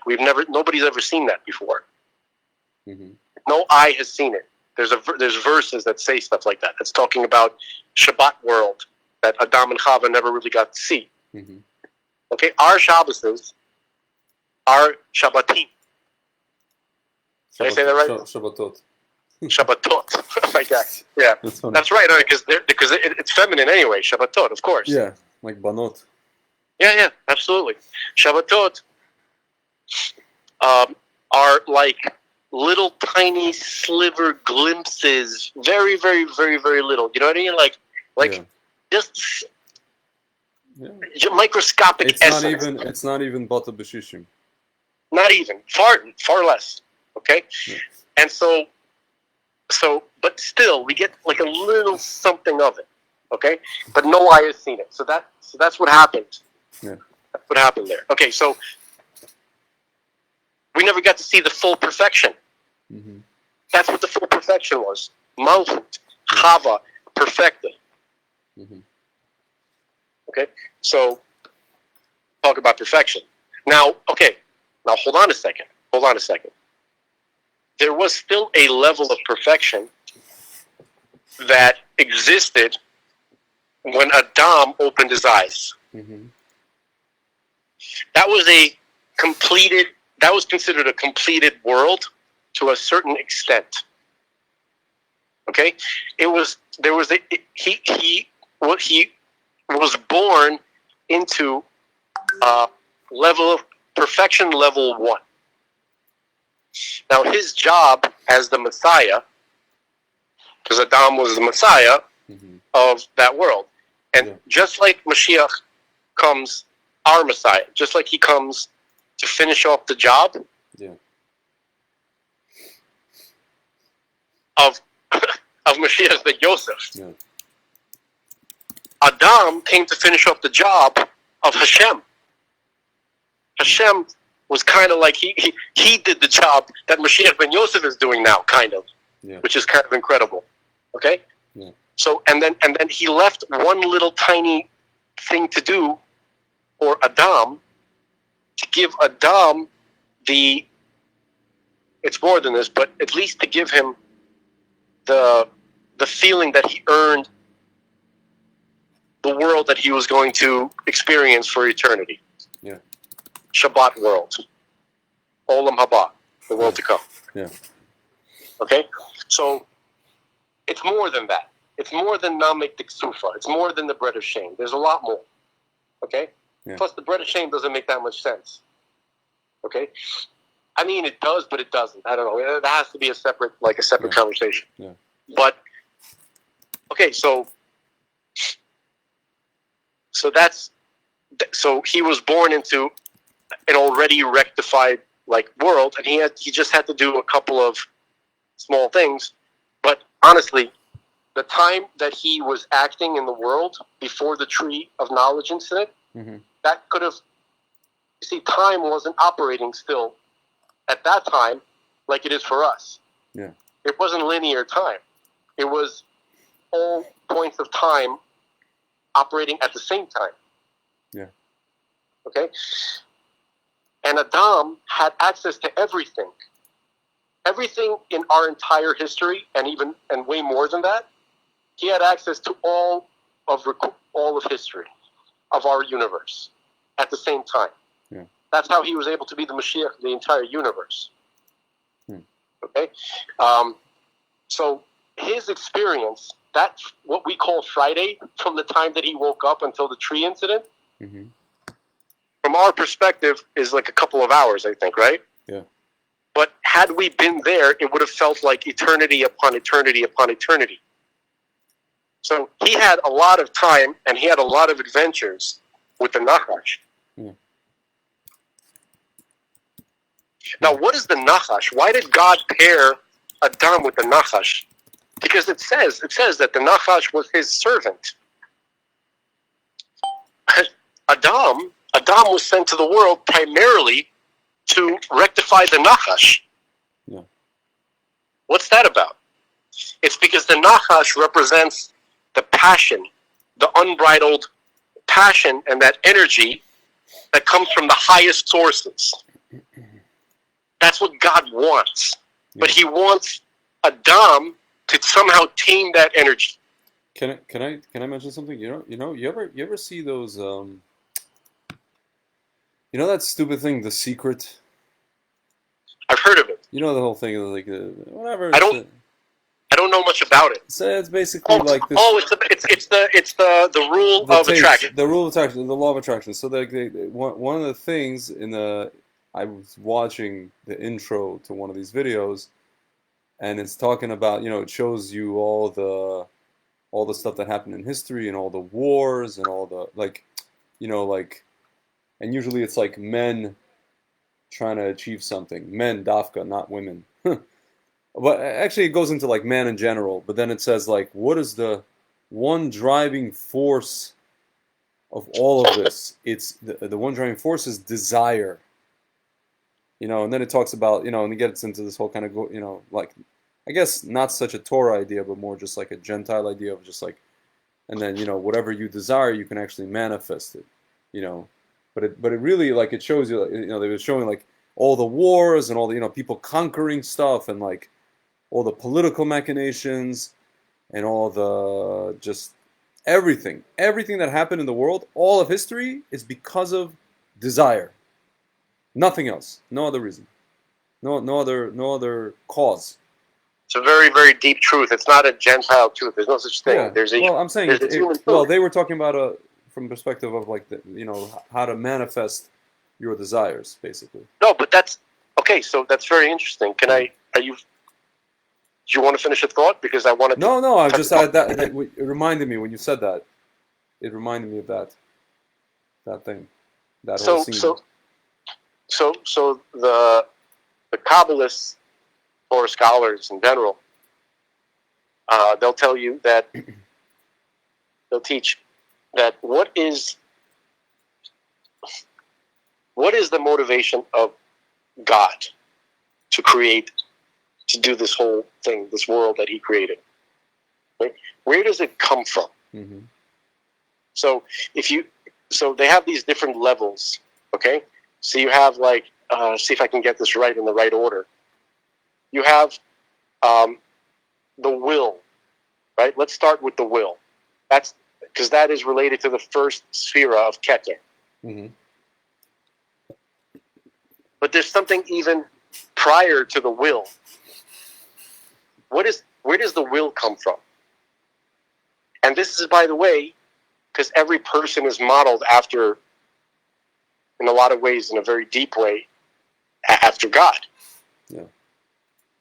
Right? Part of that, I suspect, is so that we can understand Him. Okay? So what is our motivation? Will. What is the will? Where does it come from? Because the strength and the energy to actually go about creating something comes from your will. But what is the origin of your will? Yeah. It is your desire. Yeah. Which and beyond that, there is no. That is the origin of everything. Yeah. But you could say, well, where does desire come from? Unknown, possibly even to God. I don't know. I probably crossed the line just now. But I've heard ideas of, for instance, you have the essence of God, right?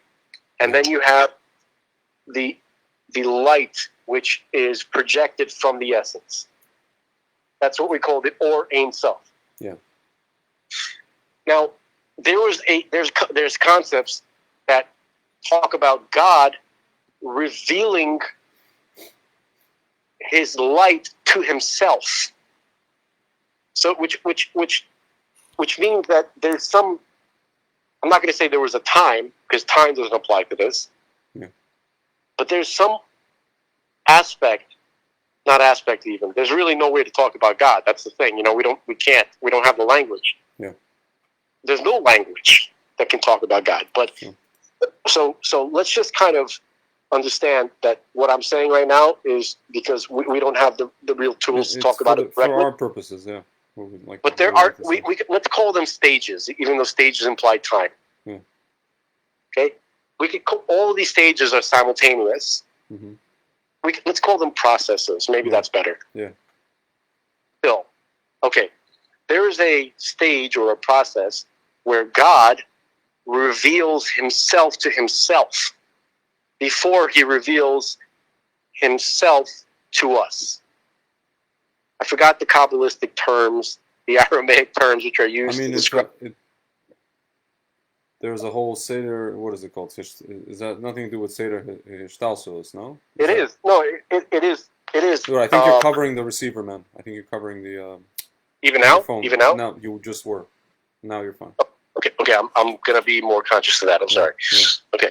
It just keeps diminishing. I can hear it because, again, I have a very sensitive DJ's ear, and now it's fine. So there's actually, I have, I don't know how much more time you have, but if you have a few more minutes. We have about 27 minutes in this particular recording. Okay, that's cool. So, so there's a website, it's called inner.org. Yeah, that's Rabbi Ginsburg. Rabbi Ginsburg website, exactly. I just sent that to somebody a few minutes before we started this, because we were talking about the Benoni. The person didn't know what the Benoni was, and I found... They won't let me go on it. What the... Hang on. I'm sorry. I got upset for a minute because stupid Chrome won't let me visit that website. Damn, dude. I think you have some kind of weird filters on your Chrome because it seems like it's not letting you do Wikipedia. It's probably me. Like, I'm like my own worst enemy when it comes to conventional stuff. Just like, refinancing my mortgage or paying my my car insurance or whatever, that kind of stuff. I'm just tragic. Same. No one taught us this stuff. You know that, right? You realize that, like, And I remember in high school or coming out of high school or already in college, I would come to my father and I would be like, "Can you show me how to buy car insurance?" Or this is like before the internet, before like all these, the website that consolidated all the prices, all the deals. And then he just goes to me, "Nobody taught me how to do this." And I'm like, "Okay. And therefore what? You're just gonna leave me hanging like that?" Right. Basically, because nobody taught him how to do it, you should have the same initiative. I should have the same misery. The same misery, the same. Yeah, but he doesn't understand that you didn't have the same things like pushing you to do it. Yeah, exactly. Like he learned it already as a father, married. And he had no choice. No one else was going to do it. I'm like clueless.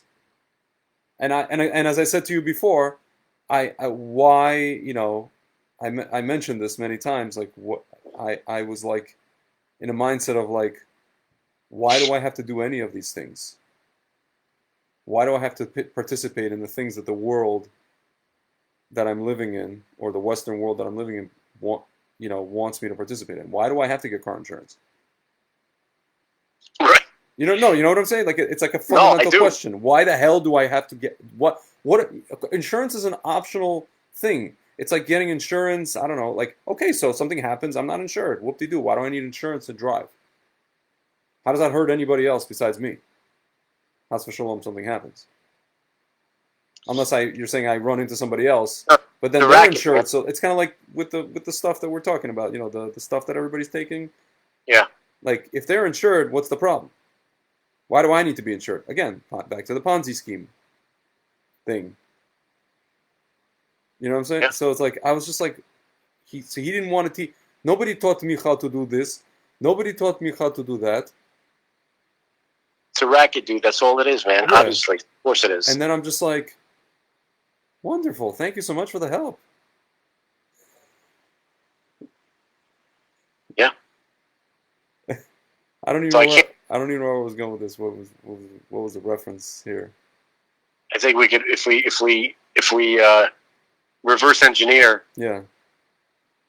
But while you were saying that, I'm also looking for that list, but I can't find it. I think maybe they removed it from the website.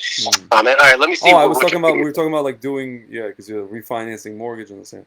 Yeah. Safari can't open. I just remember, like, how I learned about even credit cards from.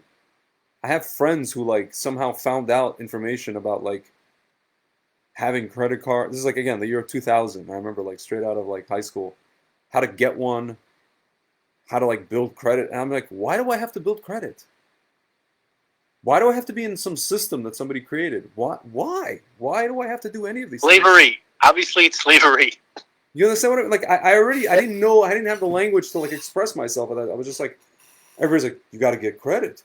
Well, you're not going to get a house if you don't get credit. And you're not going to do this, and you're going to do credit. And if you have credit cards, how are you going to get this? How are you going to lease a car? And how are you going to do that? And I'm like, I didn't ask for any of this. I don't want to participate in this society. In that way, at least. Like, I was just like, what is all of this? And how come they didn't teach us any of this in school? Because they want you to be enslaved. If you don't know how to manipulate the system, they need most people to not know how to navigate the system in order to take advantage of them. But it's not even take advantage. I'm not even in the system because I don't even know how to get in the damn thing. No, you're going to be in the system somehow. At some point, whether you like it or not. Yeah, whether or not you understand that you're in the system or not, you're going to be in it. You're going to have a credit card. It's going to get in there somehow. You're going to have to drive, so you're going to have to get car insurance. Yeah. You're going to want to try to buy something at some point, and you're not going to have enough cash, so they're going to say, oh, would you like to take out a mortgage or take out a loan? It's slavery. That's all it is. It's like mamish a prison planet. I hate to say the term. It is a prison planet. We need to be. We got to free ourselves from this horrible, awful, bureaucratic rigmarole. We need a piece of land. Every person needs a piece of land. They need to build their own homes on that piece of land. Even the crypto thing, people are trying to buy crypto, but okay, when you try to buy crypto, you go on one of these exchanges, even if the exchange is in China, they have your info, man. And they have to validate it's called KYC, your freaking identification, so that you can take, withdrawals of a certain amount, which goes back into, like Coinbase or something like that, which goes back into your bank account, which can be seen by Biden. So what are you hiding? Where the hell are you hiding with your Bitcoin or your, in my case, Holo chain and Schmolo chain and all this crap? Listen. The model that we need to follow was a simple model of just exactly what we were told to do after Yetziat Mitzrayim, after the Exodus from Egypt, when we inhabit the land and we build our homesteads, or we take, actually a lot of them took over the homesteads of the Canaanites that they kicked out, right? While they were like, burning some child or whatever. Okay, so I don't feel bad for them.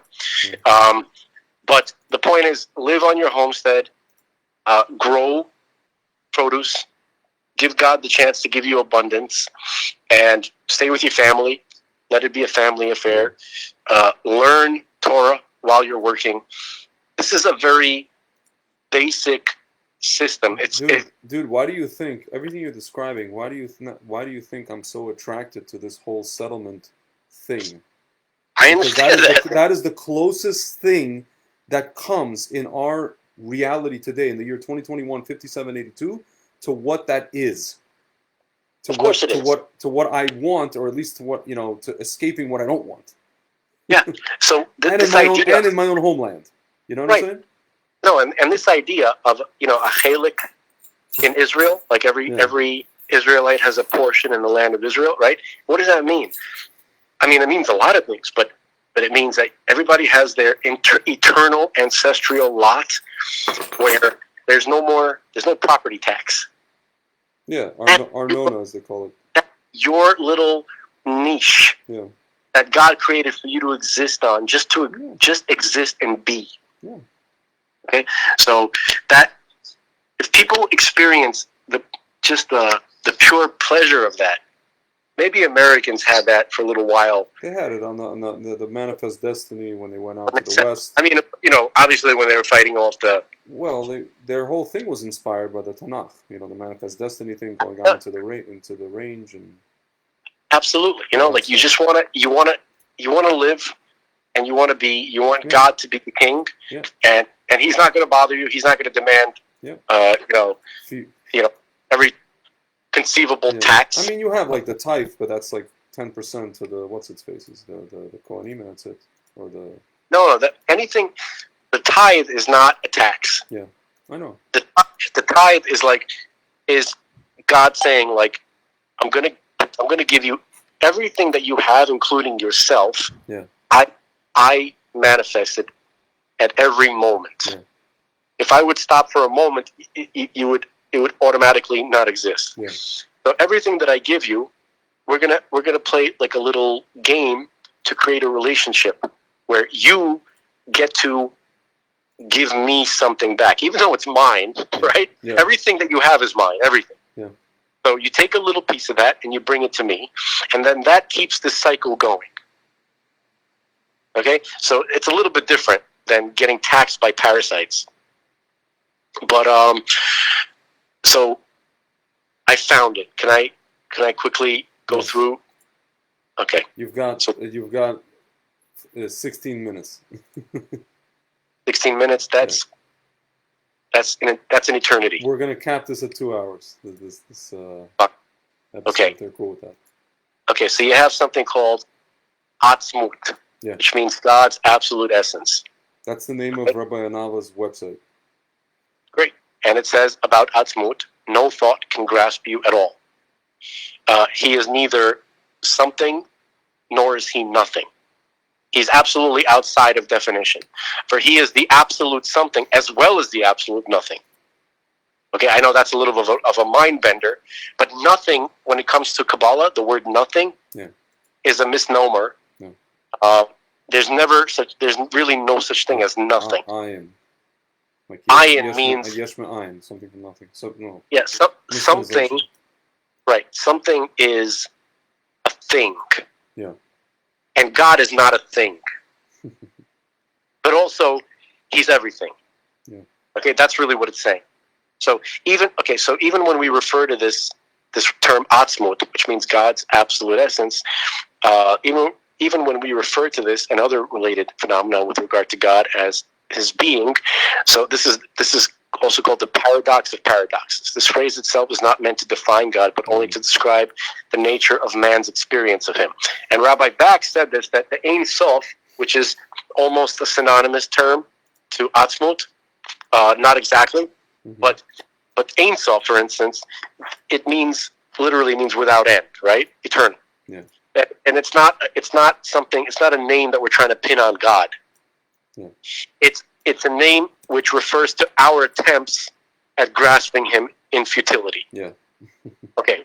Yeah. So that's Atzmut. I'm not going to read everything. I'm just going to kind of quickly go through the whole kit and caboodle. Yeah. I don't even know what that means. I just like to say that. I don't know what was there like a moment when Norm Macdonald said something he just said, I don't know what that means. I feel like he's done that. No, he's done that when David Letterman called him a quisling. Uh-huh. And he was like trying to, and then like that's during the show, and then they brought him a dictionary during one of the breaks, and he read the definition of quisling, like during the interview on David Letterman, and he's like, a quisling is the puppet of a conquering regime, and then when he finished reading it, he's like, now I feel even dumber because I still don't know what it means. Okay, anyway, let's get back. Yes. Okay, so sorry. Okay, so after Atzmut, it's not really after, but in this process, you have something called Yachid. It means the single one. Mm-hmm. So there are three general levels of God's infinite light before the initial Tzimtzum. Okay? The Tzimtzum is you could say, the mark or the beginning of the creative process of when God actually began creating existence. Okay? So there are three general levels of God's infinite light before the initial Tzimtzum. Okay? So Yachid, which is called the single one, and then you have Echad, which means the one, and then you have Kadmon, the primordial. Okay, so Yachid refers to the essence of God's infinite light as it is concealed within Atzmut. I'll read that again. Yachid refers to the essence of God's infinite light, the essence of the infinite light. Okay, that's not exactly the same as His essence. Okay, Yachid refers to the essence of God's infinite light as it is concealed within His essence, within Atzmut, before it becomes revealed even to Himself. Yachid. So Yachid is thus understood to be the absolute omnipotence of God, the fact that God Himself is able to do all. Just as He is able to do so, He equally is able not to do so. Do you understand? You can't, saying that God can do everything, that's a phrase full of words and definitions, which you're trying to apply to God. And it's also, in some kind of crazy way, you're limiting Him by saying that He can't be finite. By saying that God is infinite or omnipotent, you're also saying that He can't be the opposite of that, which He can, of course. Omnipotent. And this paradox is only, of course, possible with God. Okay? And it goes beyond, it's supra-rational. It's beyond the ability for the rational mind. We don't have the tools to hop this. Okay? Okay, next. We just talked about Yachid.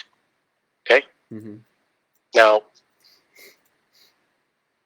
next is Echad. Like Shema Yisrael, Hashem Elokeinu, Hashem Echad.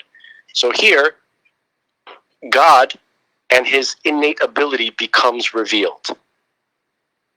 In general, there are two levels of this revelation. You have the light that shines to himself and the light that shines to the other. Mm-hmm.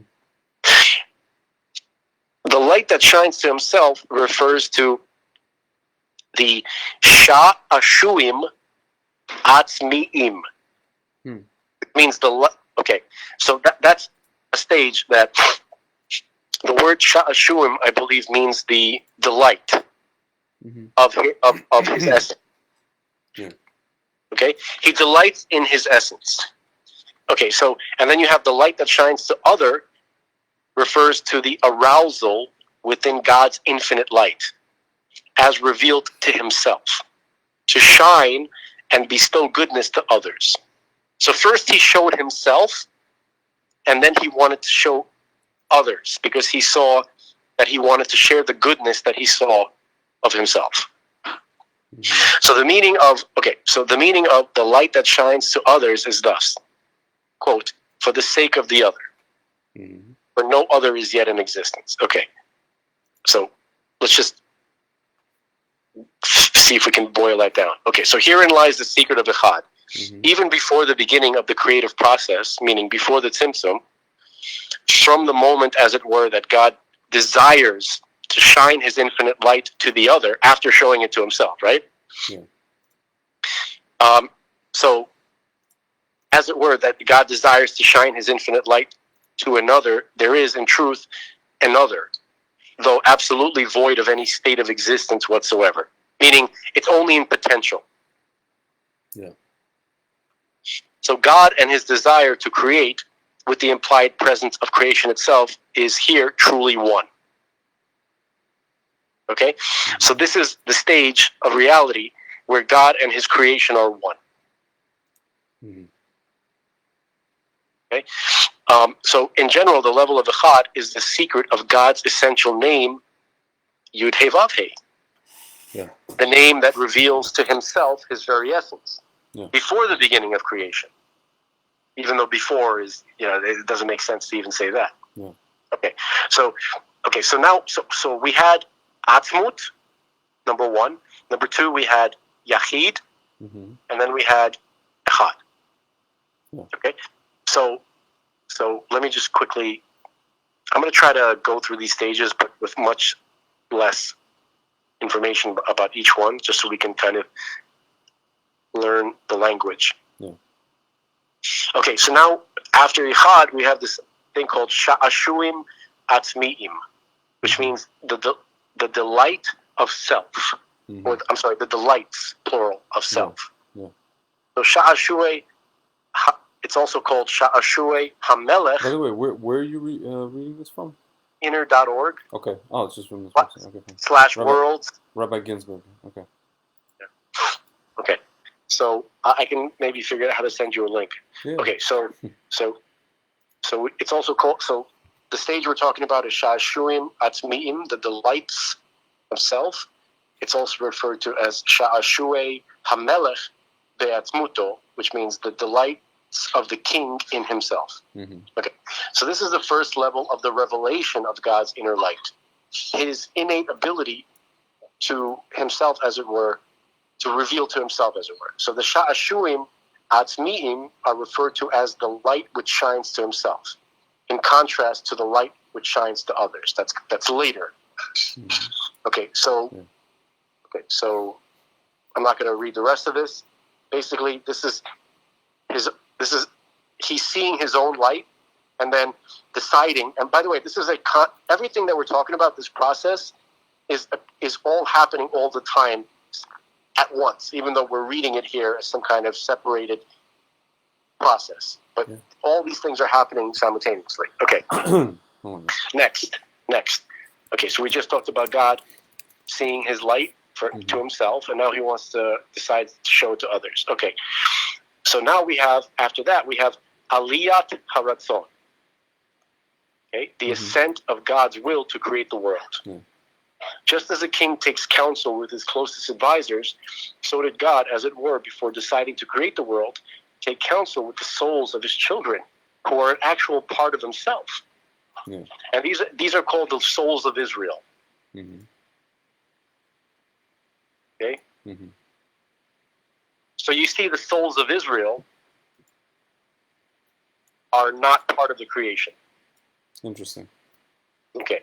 So the power which motivates God's will to create is his sense of identity with the souls of Israel as they will become separate in appearance upon descending into this world and entering physical bodies. Okay, moving on. There's obviously a lot more to say about that. Yeah. So just a quick recap. Atzmut, 1. Yachid, 2. Echod, 3. Sha'ashuim, Atzmi'im, 4. And Aliyot Haratzon, which is the ascent of God's will to create the world, is the one we just read. Yeah. Next. Okay, now we have Ana Emloch. You have like a little over 5 minutes. Okay, 5 minutes. All right, we're going to power through this. I want to at least get to Tzimtzum. Yeah. Okay, so Ana Emloch. The primordial thought of I shall rule. Ana Emloch. I mean, that's Aramaic. I will rule. So in the beginning of the book of Kings, chapter 1, verse 5, we find a verse. We says, and Adoniah, the son of Haggit. Adonijah, yeah. Adoniah, the son of Haggit, he boasted, saying, quote, I shall rule. Okay. So this is the source in the Bible of the expression referred to extensively in Torah and Kabbalah of, quote, I shall rule. Ana Emloch. Here, in reference to Adoniah, whose name means, by the way, master. Right? This is cognate to the divine name Adonut, meaning Adonai. Right? And which is the name that's related to the sphere of Malchut, which means kingdom.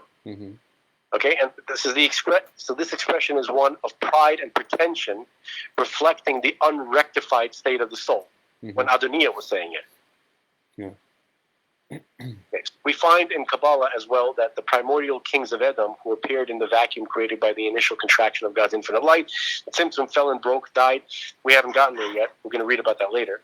Okay, so basically, when Adoniah is saying, I shall rule, this is kind of like the negative Olam HaTohu projection of this idea of God, which says, Ana Emloch. That's the root of it, basically. Yeah. Even stuff that's bad has to have a root in the good. It has to have a rectified version of it. So anyway, okay. Then we have Ein Sof. Finally, we got to Ein Sof. Infinity. Usually when you learn about Kabbalah, you start with Ein Sof, right? Yeah. Anyway, so the term Ein Sof is sometimes taken in Kabbalah to refer to God's very essence, in which case, of course, it precedes the previous entries of the synopsis. Now, when used more precisely, you can use Ein Sof generally, but when you use it precisely, when you really get into the details of the terms in Kabbalah, it's at a later stage, okay? So when more precisely used, however, Ein Sof refers to God's infinite light, which before the beginning of the creative process. Yeah. So the word Ein Sof is Gematria 207. It's the same as the Gematria of the word or, light. When Ein Sof literally means without end, and it's meant to refer to the essence of God, it would be more appropriate to call him Ein Tehila rather than Ein Sof, because Ein Tehila means no beginning. Ein Sof is probably closer to describing us because we are eternal beings after God had created us. We're eternal. We don't have an end. Yeah. But God didn't even have a beginning. He created the concept of beginning. Yeah. Anyway, moving on quickly. I know, less than 2 minutes. You got like 2 minutes. Okay. Not even like a minute and a half. Oh man! All right. So Kadmon. The next one is Kadmon, the primordial one. Kadmon is the third of the three general levels of divine essence, in life, which precede the actual beginning of the creative process. Okay, next. All right, see how far we can get. Okay, we have now, after Kadmon, we have Avir Kadmon, which means the air of Kadmon. In order to begin to create a place in which all the worlds could exist, there's a void of great brilliance of God's, that has to be void of the great brilliance of God's infinite light. which did not allow for independent existence. So the Creator folded his primordial garment in two, thereby vacating it, as it were, the lower half of the primordial quote-unquote square, which is the quote-unquote garment had occupied. Okay, next. I know that's crazy. That sounds... whatever. So next we have Adam Kadma'a Stima'a, which is concealed primordial man. We're not even a primordial man yet. So in further preparation for the world to be created, within the quote-unquote sphere of the lower brilliance, which is called Tehiru Tata'a, the Creator, quote-unquote, circled around the quote-unquote sphere 10 rings. The 10th sphere of Adam. You can keep going. You can keep going, but the audio recording is done, but the Facebook Live is still going. So you just keep going. Okay, no problem. Okay, so we're moving forward. Okay. Yeah. Please do. Come on, man. Yeah, do you think? No, I was waiting for the thing to hold on. Let me make sure. Very, very jumpy. Okay, yes. So we just talked about a level called Adam Kadma'a Stima'a, which means Stima'a means concealed. So concealed primordial man. Okay. Now we finally get to the Tzimtzum. Okay. Yeah. So Tzimtzum means contraction. So the concept of Tzimtzum, the contraction, and quote unquote the removal of God's infinite light, in order to allow for the creation of independent realities, is elucidated in the teachings of the Ari. In the generations that followed, two schools of thought developed with regard to the meaning of Tzimtzum.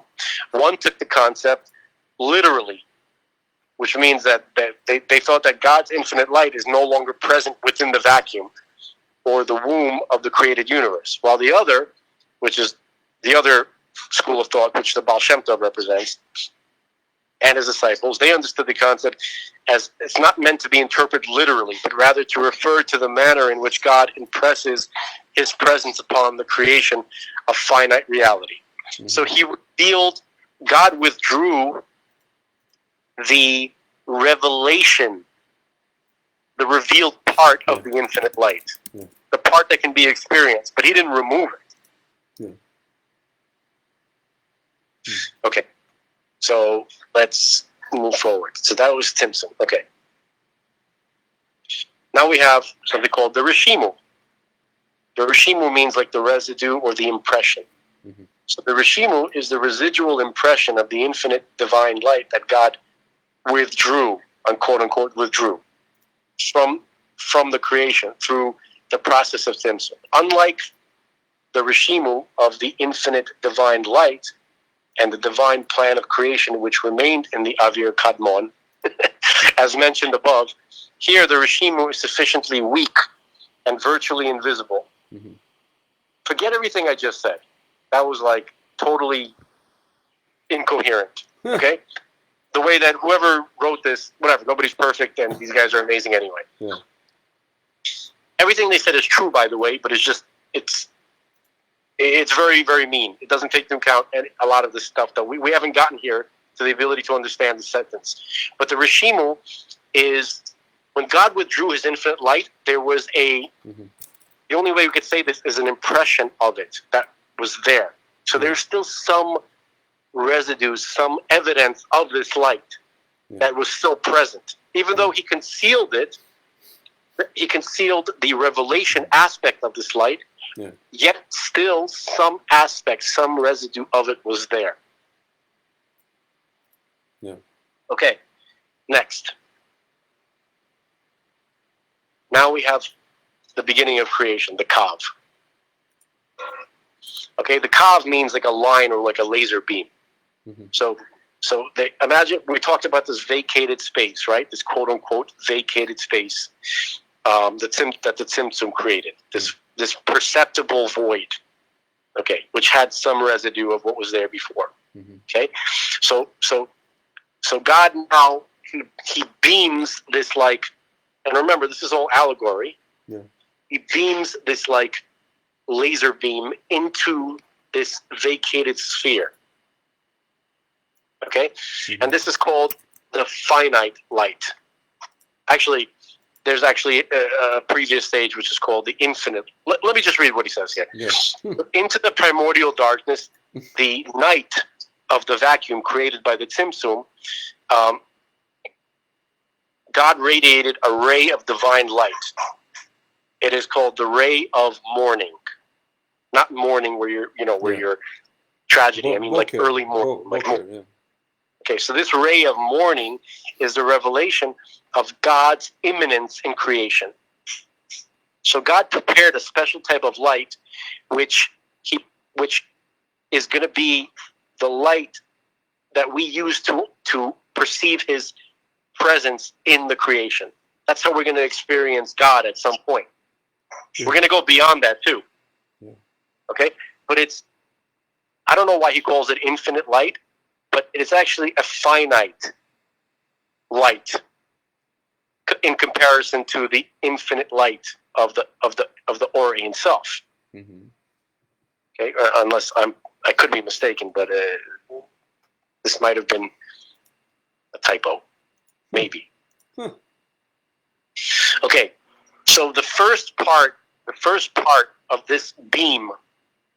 Now remember, everything that we have ever experienced and can ever experience is all contained within this beam that he shined into this vacated space.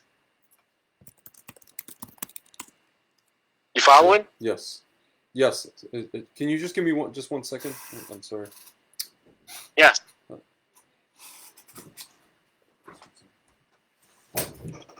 I'm in a class.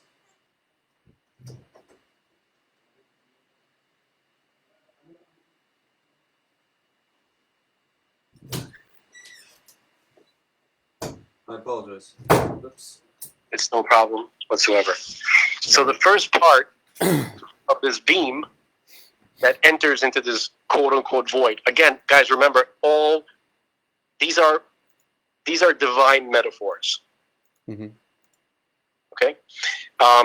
Using the language that we are familiar with to begin to think about these ideas. Mm-hmm. Okay? So when God created a vacated space that was not a space as we understand it to be, mm-hmm. like, in a three-dimensional space. That's not what we're talking about here. Mm-hmm. Even though that is the origin of three-dimensional space, but that's not what we're talking about. And I heard a great metaphor to understand what it means more accurately, if possible. Mm-hmm. Think about a person who has a busy life. He's very, very successful. He got it all together. He's Japanese and he's Chaz. Okay?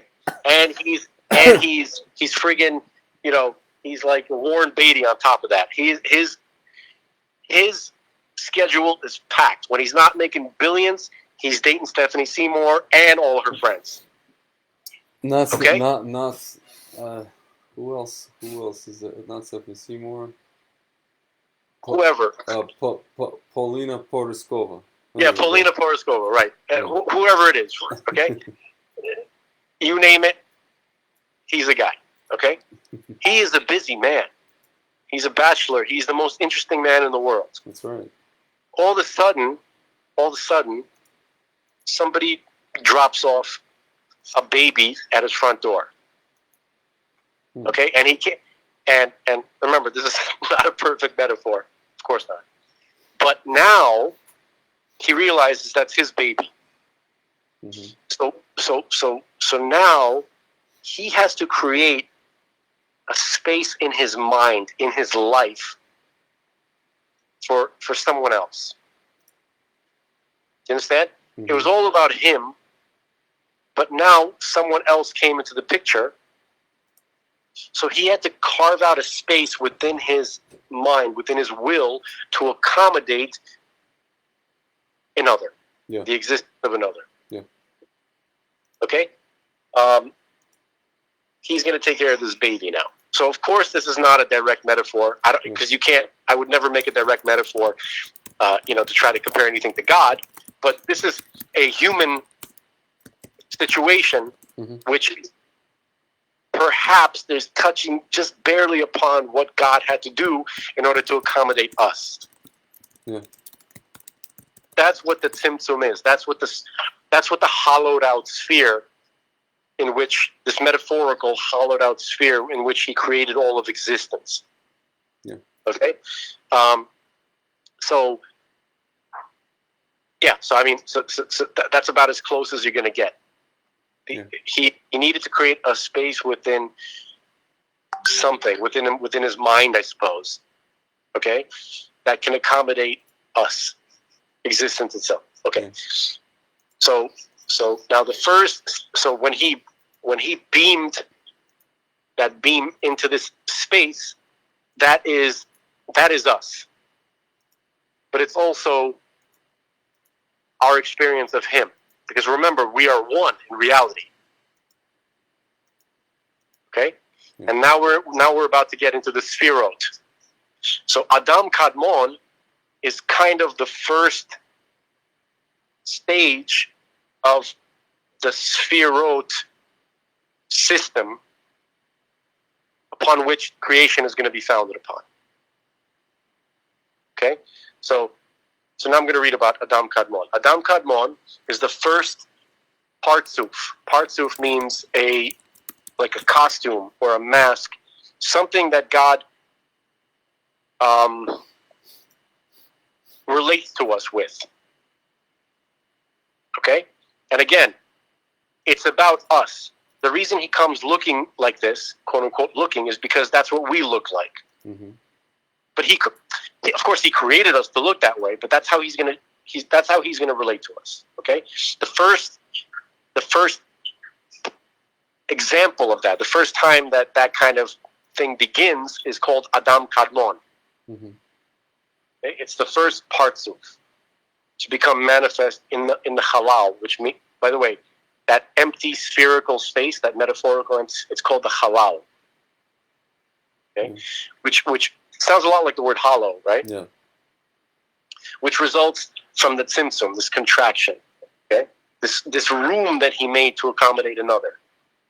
So, and by the way, that is considered the greatest act of humility ever, because God had to literally push himself out of the way for us to be. Okay, so it is emanated. And so Adam Kadmon is emanated by the Kav. It's the first little bit of the Kav as it enters into this hollowed out space. You know, you can kind of picture it. Imagine like a spout. Yeah. You know, like when you have a pitcher. Mm-hmm. Actually, this is not a well-formed metaphor, so I'm not going to say it. It's not. I had like a preliminary idea, but it's not going to go well. Mm. I'm going to leave it as what we just said. Half-baked. Okay. Yeah. Next. We're almost done, by the way. Okay. I'd like to cap it at another 20 minutes. You still there? No, okay. We're really close now. Okay. So after, you know what? Let's cap it here. Cap it here. And then we'll cap it, and then I'll read to you what somebody posted. Well, unrelated to this, but something you might want to hear. But anyway. Right. So Adam Kadmon, right, is. We're nearing the stage, we're nearing the point of, we're almost at creation. We're not even at creation yet. Everything that we're referring to is still considered technically part of the Creator. It's an emanation of the Creator and not yet the creation. We begin the creation at the world of Beriah. Mm-hmm. So we're still a couple of steps away, but even this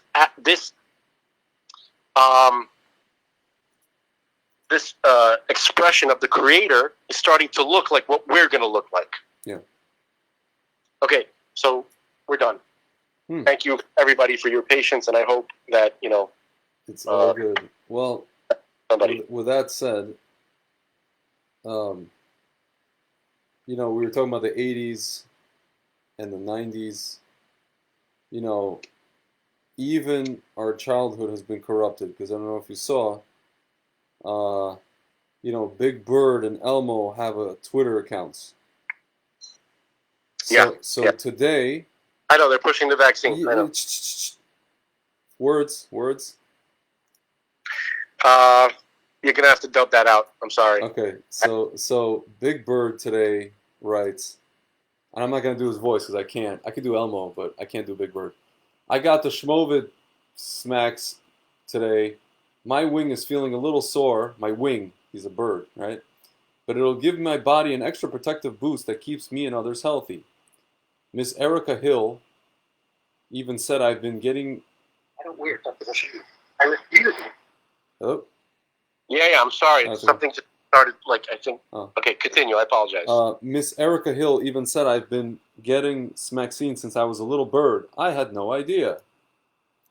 They're trying to relate this to, like, you know, the stuff that kids... Other stuff that kids get, you know? Dude, they're literally trying to... It's evil. They're literally trying to kill all of us. And now you get Elmo.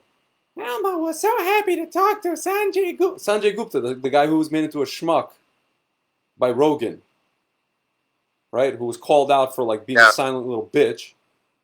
So he said, Sanjay Gupta at the town hall today. I don't know where the hell this was.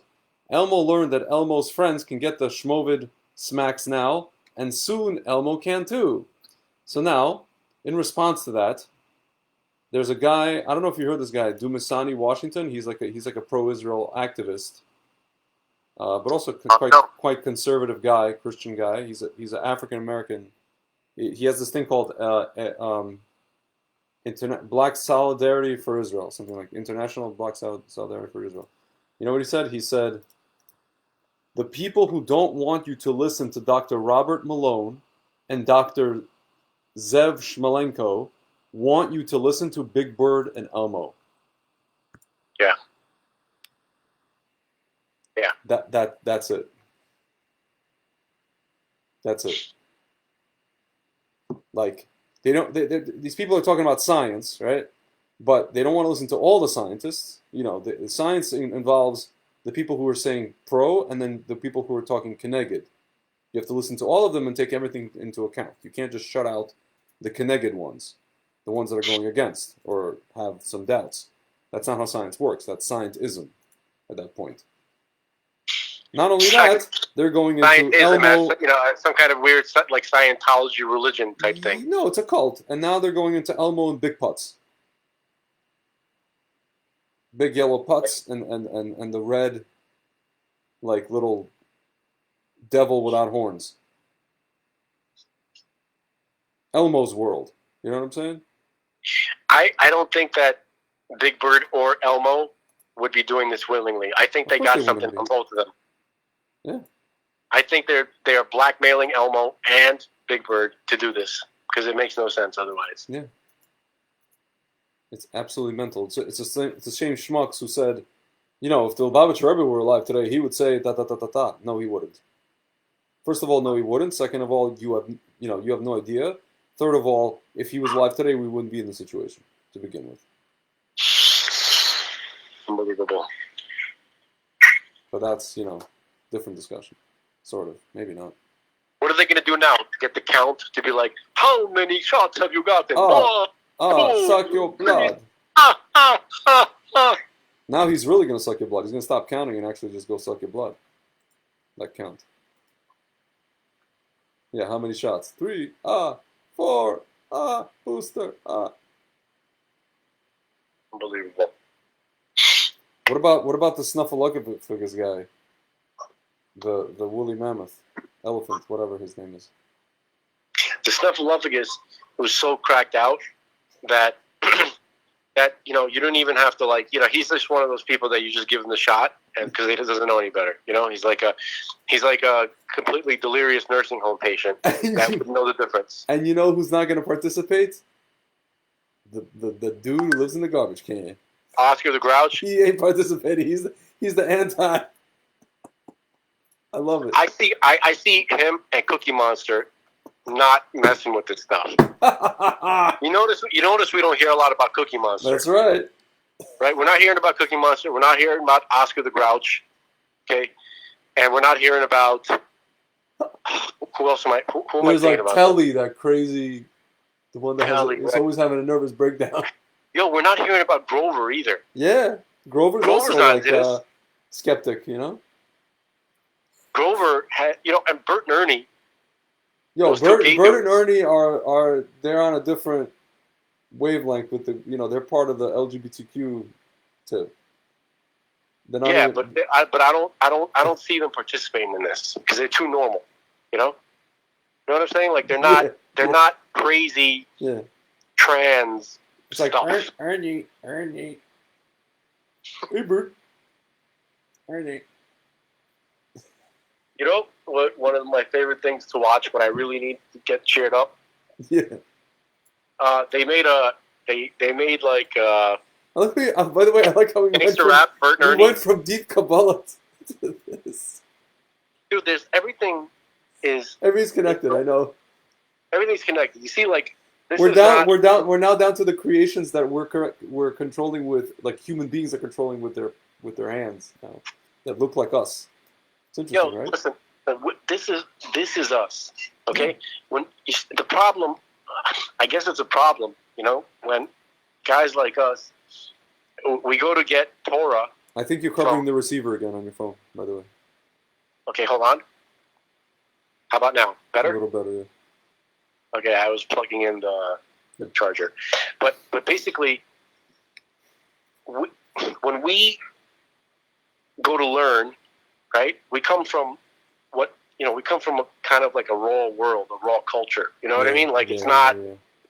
It's not refined. It hasn't been since. Yeah. It's not refined. It's not sterile. Let's put it that way. Dude, you're fading out on the receiver again. I'm not. Okay, now it's better. Okay, I'm gonna like talk. I could see the waves. That's why I hear it and then I look at the. I'm talking directly into it now. Okay, fine. No, it's better. Okay. So we come from, Pet Shop Boys and Metallica. You understand? Yeah. And from Italian pizza, not crappy kosher pizza. Yep. We come from good restaurants. Yep. We come from sexy broads. Yep. I don't mean our mothers, God forbid. I'm talking about that's what we're around. That's what we're used to. That's what we're used to. That's why I can't find the shit up, because I just don't go there. I'm just saying that there's nothing. In the words of Sinead O'Connor, nothing compares. Yeah, we came from the world of of that kind of stuff. We're talking about cologne, man. We're talking about gold chains. We're talking about Guidos. I mean, okay? I wasn't way before the situation. Way before those idiots from Jersey Shore. Yeah. I'm talking about real, you know what I mean? By the way, I escaped just kind of all that. Like a retarded echo. Even though I went to Jersey, I escaped all that. I escaped I know, man. Brooklyn, yeah. Yeah, lucky you, man. No, Fairlawn is, I think, a more refined place, I think. I don't know. Well, not recently, but yeah. It's, in the 90s, in that era, yeah, it was. Right. Sort of. Right. I'll tell you what level of Guido I am. Okay? Even though generally, I think the term Guido was used as a derogatory term against Italians. Mm-hmm. But that's not really what it means. Guido just means a certain type of Brooklyn guy. Yeah, that's true. Right? Yeah. No, so, it could be a Jewish Guido. It could be a Russian Guido. There was just a Guido. That's it. Right. It's got nothing to do with Italians.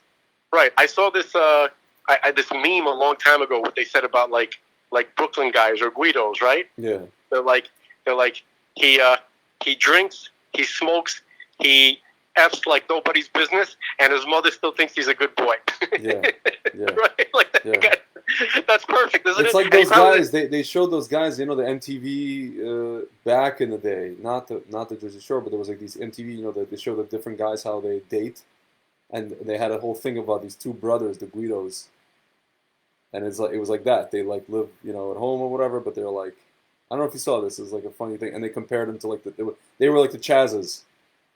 And then they show this nerd guy who's like, yeah, I got this car and it gets me from point A to point B and whatever it is, and he's trying to pick up chicks. And then at the end of the episode, it's like all them together sitting in the hot tub, the geek and these two Guido Chaz guys and like girls. I don't know. It's just it's like it's so 90s, I just wanted to point out that Guidos, from the 80s and the early 90s, these are not like the kind of weird, kind of like crazy, muscle heads that people were, I mean, they were muscle heads, kind of. But they were, but they were also, they knew stuff too. They weren't like, we were technically bridge and tunnel crowd, right? Yeah. But we still understood sophisticated things. We still understood good music. Yeah, of course. We still understood like quality. Like you could carry it on a conversation with one of the original Guidos. Yeah, for sure. You can't do that anymore. Yeah. All right. That's true. So Guidos doesn't mean just Italians anymore. It just means a certain type of Brooklyn guy that remembers a certain. All right, we don't have to beat it to death. You know what I'm saying. All right. So what was I? Wow, we really went on a tangent. What was I trying to say with the Guidos? Help me. What am I trying to say, Greg? No, we were talking about the jersey and the escaping. Yeah, that's where we come from. That's where we come from. Yeah. And the only thing left, I got to be honest. The only thing that's like left, my connection to that is I remember. Of course, I remember the music. Yeah. Right? That's a big thing to me. Yeah. Some of the movies, very few remain. We're talking about Ghostbusters. We're talking about a couple of movies like that, which catch New York at a certain moment. Yeah. At this beautiful energy. Yeah. Okay? And that's it. Okay? And there's one material thing that I still cannot disconnect from. Mm-hmm. And I don't really know if I even am still connected to the reality of it. Maybe just the idea of it. Mm-hmm. I don't know. Okay. And that would be the Ferrari Testarossa, 1986, in white, not the American edition. We're talking about the one that had the side mirror, on the driver's side mirror, that came all the way out. It was positioned higher up than our side mirror, than our rear, than our side mirrors are legally allowed to be. And then they had to change it to make it street legal for the United States. That's the material thing that I still desire. I still want that. Yeah. I can't think of anything else. Yeah. That's my anchor in this world. The white Italian Ferrari Testarossa. 1986. I'm not every Testarossa. I'm talking about that one specifically. Obviously, it had to do with Miami. Dude, can I tell you something? I don't. Again, you said you're not a sports fan, but for me, dude, the year 1986. I used to be. So when I watch, we were talking about the whole 80s having that whole vibe. When I watch the World Cup, again, Maradona doing what he did in 1986 in the World Cup in Mexico, that to me is the pinnacle of just like, just the energy of what, the guy, like, everything came together. And he did it. Dude, even for me, even though I wasn't the hugest soccer fan, yeah, Maradona was still a part of my consciousness. That's how big he was. Of course, dude. Can I tell you something? When we were on the way to America, we went through Italy. A lot of people went through Italy. We were this is 1987, and we were staying in this place called Ladispoli, which is a town on the coast, but it's like an hour away from Rome. And I remember I was like 6 years old, and I traveled. So they had this thing where they let immigrants like to go on like these tour buses for like very, very cheap and travel all over Italy, except for maybe like Sicily, which is like you have to go by boats. Nobody went. Dude, I was traveling all over Italy with my parents at 6 years old, and we went one of the days to Naples, and that was the time when dude, Maradona was playing for Napoli at the time. This is like his main years. This is like his heyday. That's when he won the cup. Napoli? Huh? I'm sorry, continue. I apologize. No. So he was playing for Napoli, and that's when Napoli won the championship of Italy. It's called the Scudetto, the Italian league. Dude, I remember getting to Napoli, and it was just covered in like. That summer is when people were celebrating. They celebrated into that summer, the entire summer. It's not like one parade and that's it. We're done. Like they won the championship in '87 in May, at the end of May, and that entire summer, the entire city celebrated. They had never won before, and since actually they're in first place this year now, but who knows what's going to be. They had never won before, and never since. Maradona, and I remember hearing the name. I was a 6-year-old kid. I was hearing the name Maradona. Maradona. My dad was talking about Maradona. This guy, Diego Maradona. He was like, they called him God. No, he was the rock star for like half the world. Yeah, it was crazy. I remember. I never, it was like, and obviously I'm a kid. I didn't know about the whole cocaine thing, whatever it was, but. Who's like second place? Was that kind of Beckenbauer, like the German star? The Germans, had second, but yeah, that was already Beckenbauer wasn't. He was actually the coach, I think, at that time. Oh, he was already okay. Or maybe he was like whatever. He was a retired from, but no, they had other guys. Germany, they made that final. He beat them like basically. I don't want to say single-handedly because he had teammates and he didn't score all the goals, but he basically like single-handedly controlled the games. Every game. There's a scene. There's a photo of Maradona from one of the games. He's basically going up. It's like I think he's playing Belgium or something like that. It's like him and there's like 5 or 6 defenders or opposing players because you only have like 4 defenders. Just like trying to stop him, and he's just like assessing. Trying to figure out how to get around him. Like they dedicated like half the team just to stopping him. And like whacking his legs and like chopping him down, I just remember as a kid, I was like, this guy is like out of control. And I just remember hearing the name. I don't know. It was very cool. It was like we were in Italy again. That energy, We were in Italy. We were living in La Dispoli. I remember kids used to like wash cars for money. Like Russian kids. Like the immigrant kids, or like we used to try to get like bubble gum. That was like a thing, Yeah. We used to watch like the old, the first ever Ghostbusters, the one that was in America, but they had it dubbed in Italian. Oh my god, that was sick. That's hilarious. With the monkey, in the beginning, the first season with they had the monkey. Oh, you're talking about the bootleg version of the cartoon. Yeah. They had the big gorilla. That was a crazy cartoon. With the gorilla, and then they had it in Italian. I first saw that cartoon in Italian as a kid at 6 years old. That is like layer upon layer of mind F. Like, yeah, man. Why would they have a second Ghostbusters that looked nothing like? And they had yes. They were trying to make like a Scooby Doo type thing. It was a Scooby Doo type, and they have it. It's on YouTube. They have it, but they don't have the Italian. I looked for the Italian thing. I wanted to because they had the Italian. They had a different song.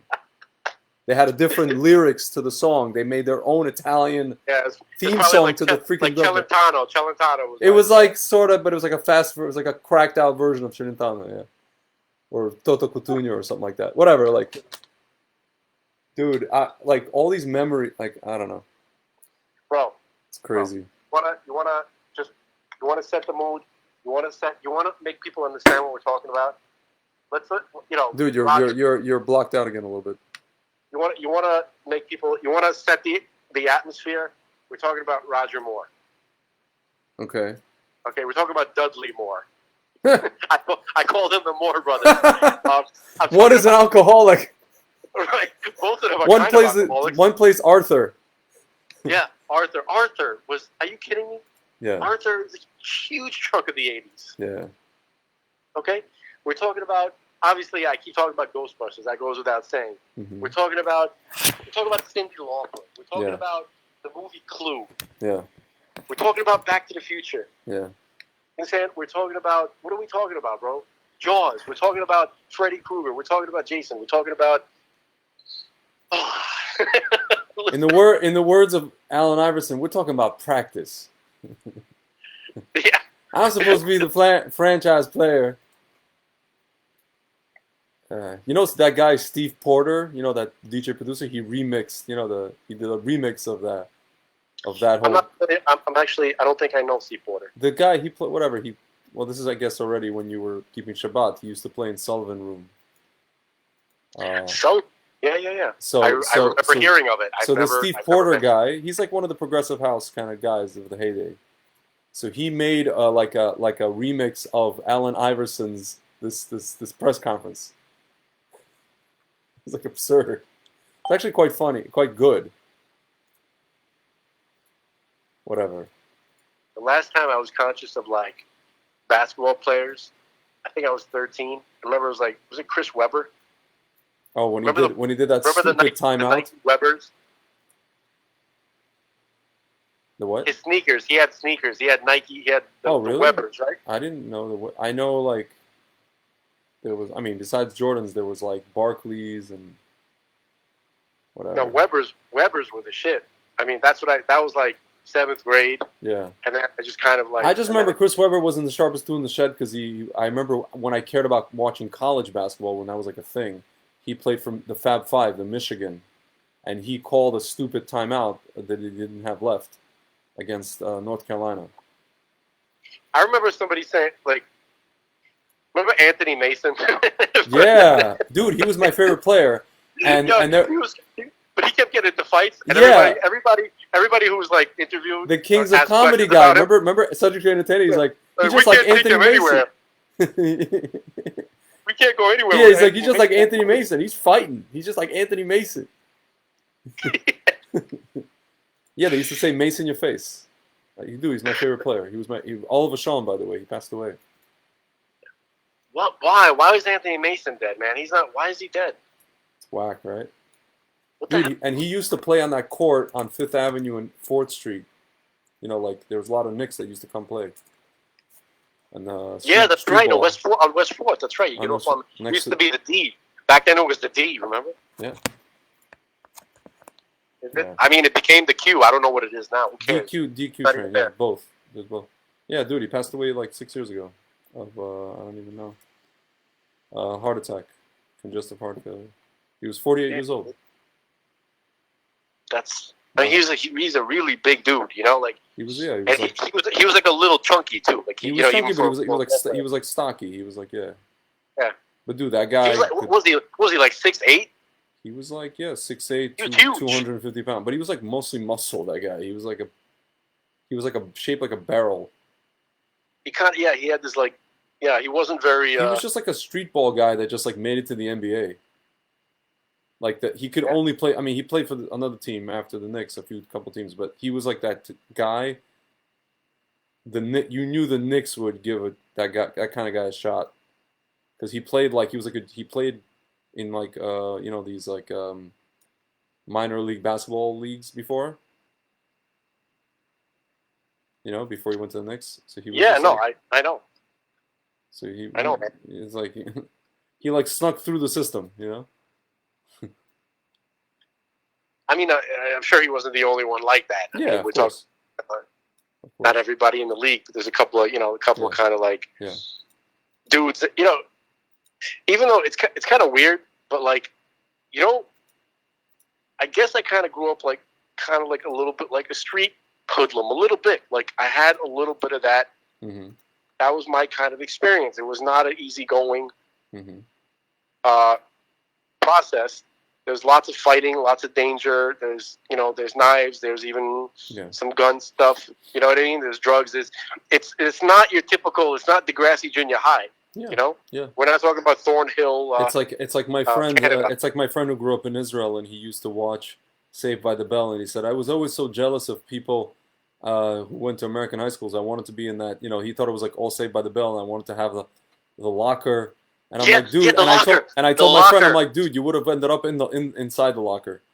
Dude, the locker.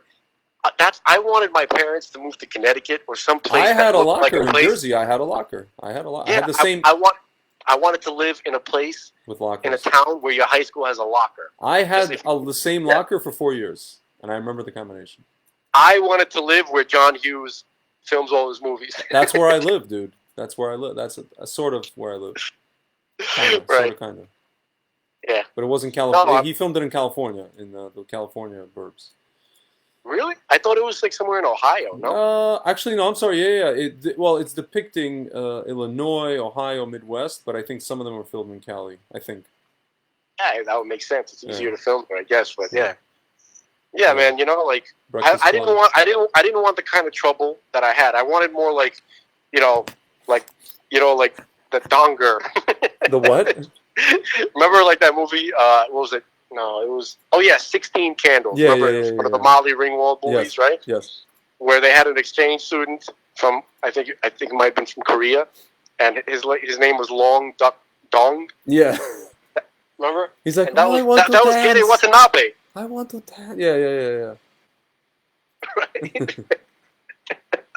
You know that guy. You know Anthony Michael Hall waking up with the with the beautiful broad. You know that's what I'm talking about. That's the kind of trouble I wanted. Yeah. I didn't want the kind of heat that I dealt with. You didn't want Tyrone telling you that you're not going to survive because you're right. A Russian I nearly Jew. got stabbed by a Chinese kid like 7 times.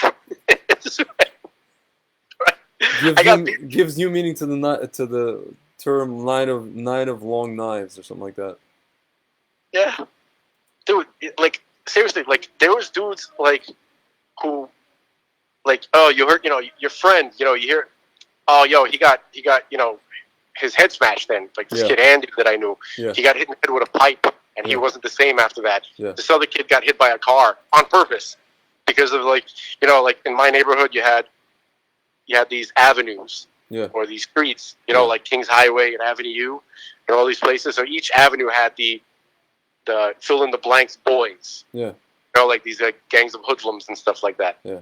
I remember when I was walking with my dad and my brother and my uncle, and we were going to get the car. It was like it wasn't a garage, but it was like the space in a lot on the same block. Yeah. And the car was smashed in. The window was smashed in, and the radio was missing, right? Yeah. And then right as we're, right as that, there's like a gang of these kids. Mm-hmm. They're coming, and they're like, "Hey, you want to buy a radio?" And it's our radio. Yeah. Right. So my father takes I'm not gonna say what he took, okay? and then he's like, "You little," with a Russian accent, and they all scattered. Wow. But the radio was gone. You know what I mean? Like this is the kind of stuff. This is like. I know it's not like... No, listen, we lived there until 1992, so I know, we lived there for first 5 years in America, so... Yeah, we're not talking about Compton. No, it's not Compton, but it's got we're its own not talking flavor. about Chirac. No. But, it wasn't exactly Saved by the Bell, Yeah. And if I had a theme song to express how I felt, what it was like to grow up, it would be Don't Front by Black Moon. Mm-hmm. That was I don't know, I'm not saying it's the meaning of the song, but that was what I listened to every time I got on the train, on the bus, on my way to school in the morning. That vibe, the energy from that song, that's what it was like. It was like the sleepy, kind of depressed, kind of, but not entirely, sort of mellow, but a little dangerous. I don't know how to explain that. That's...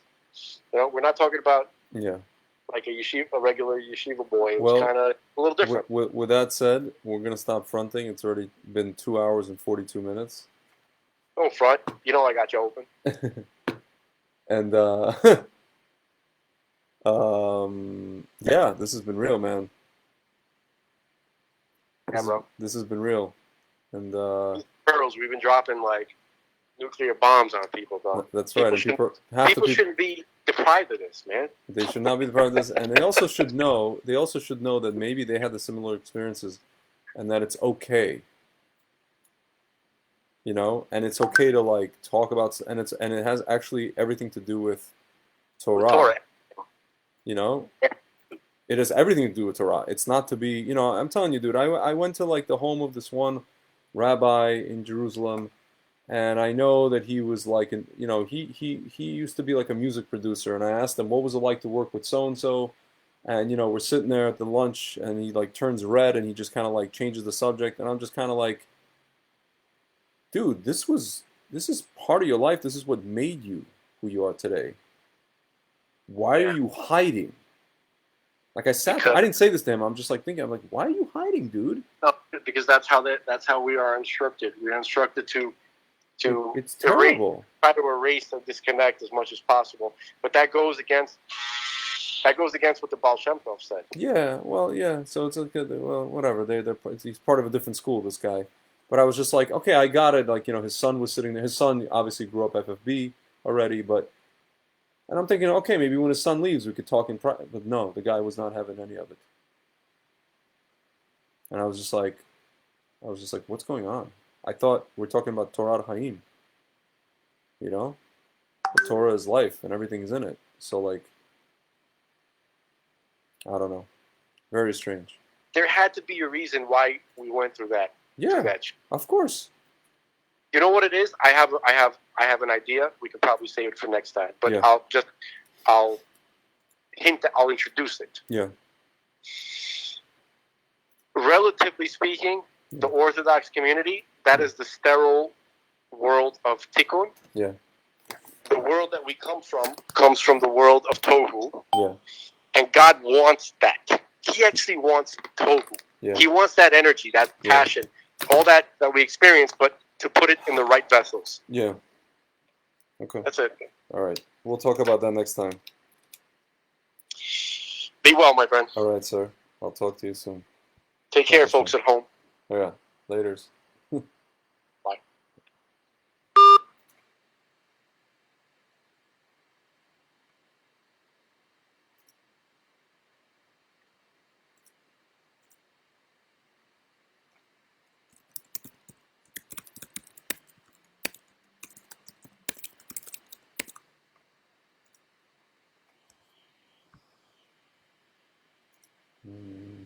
That's all I get.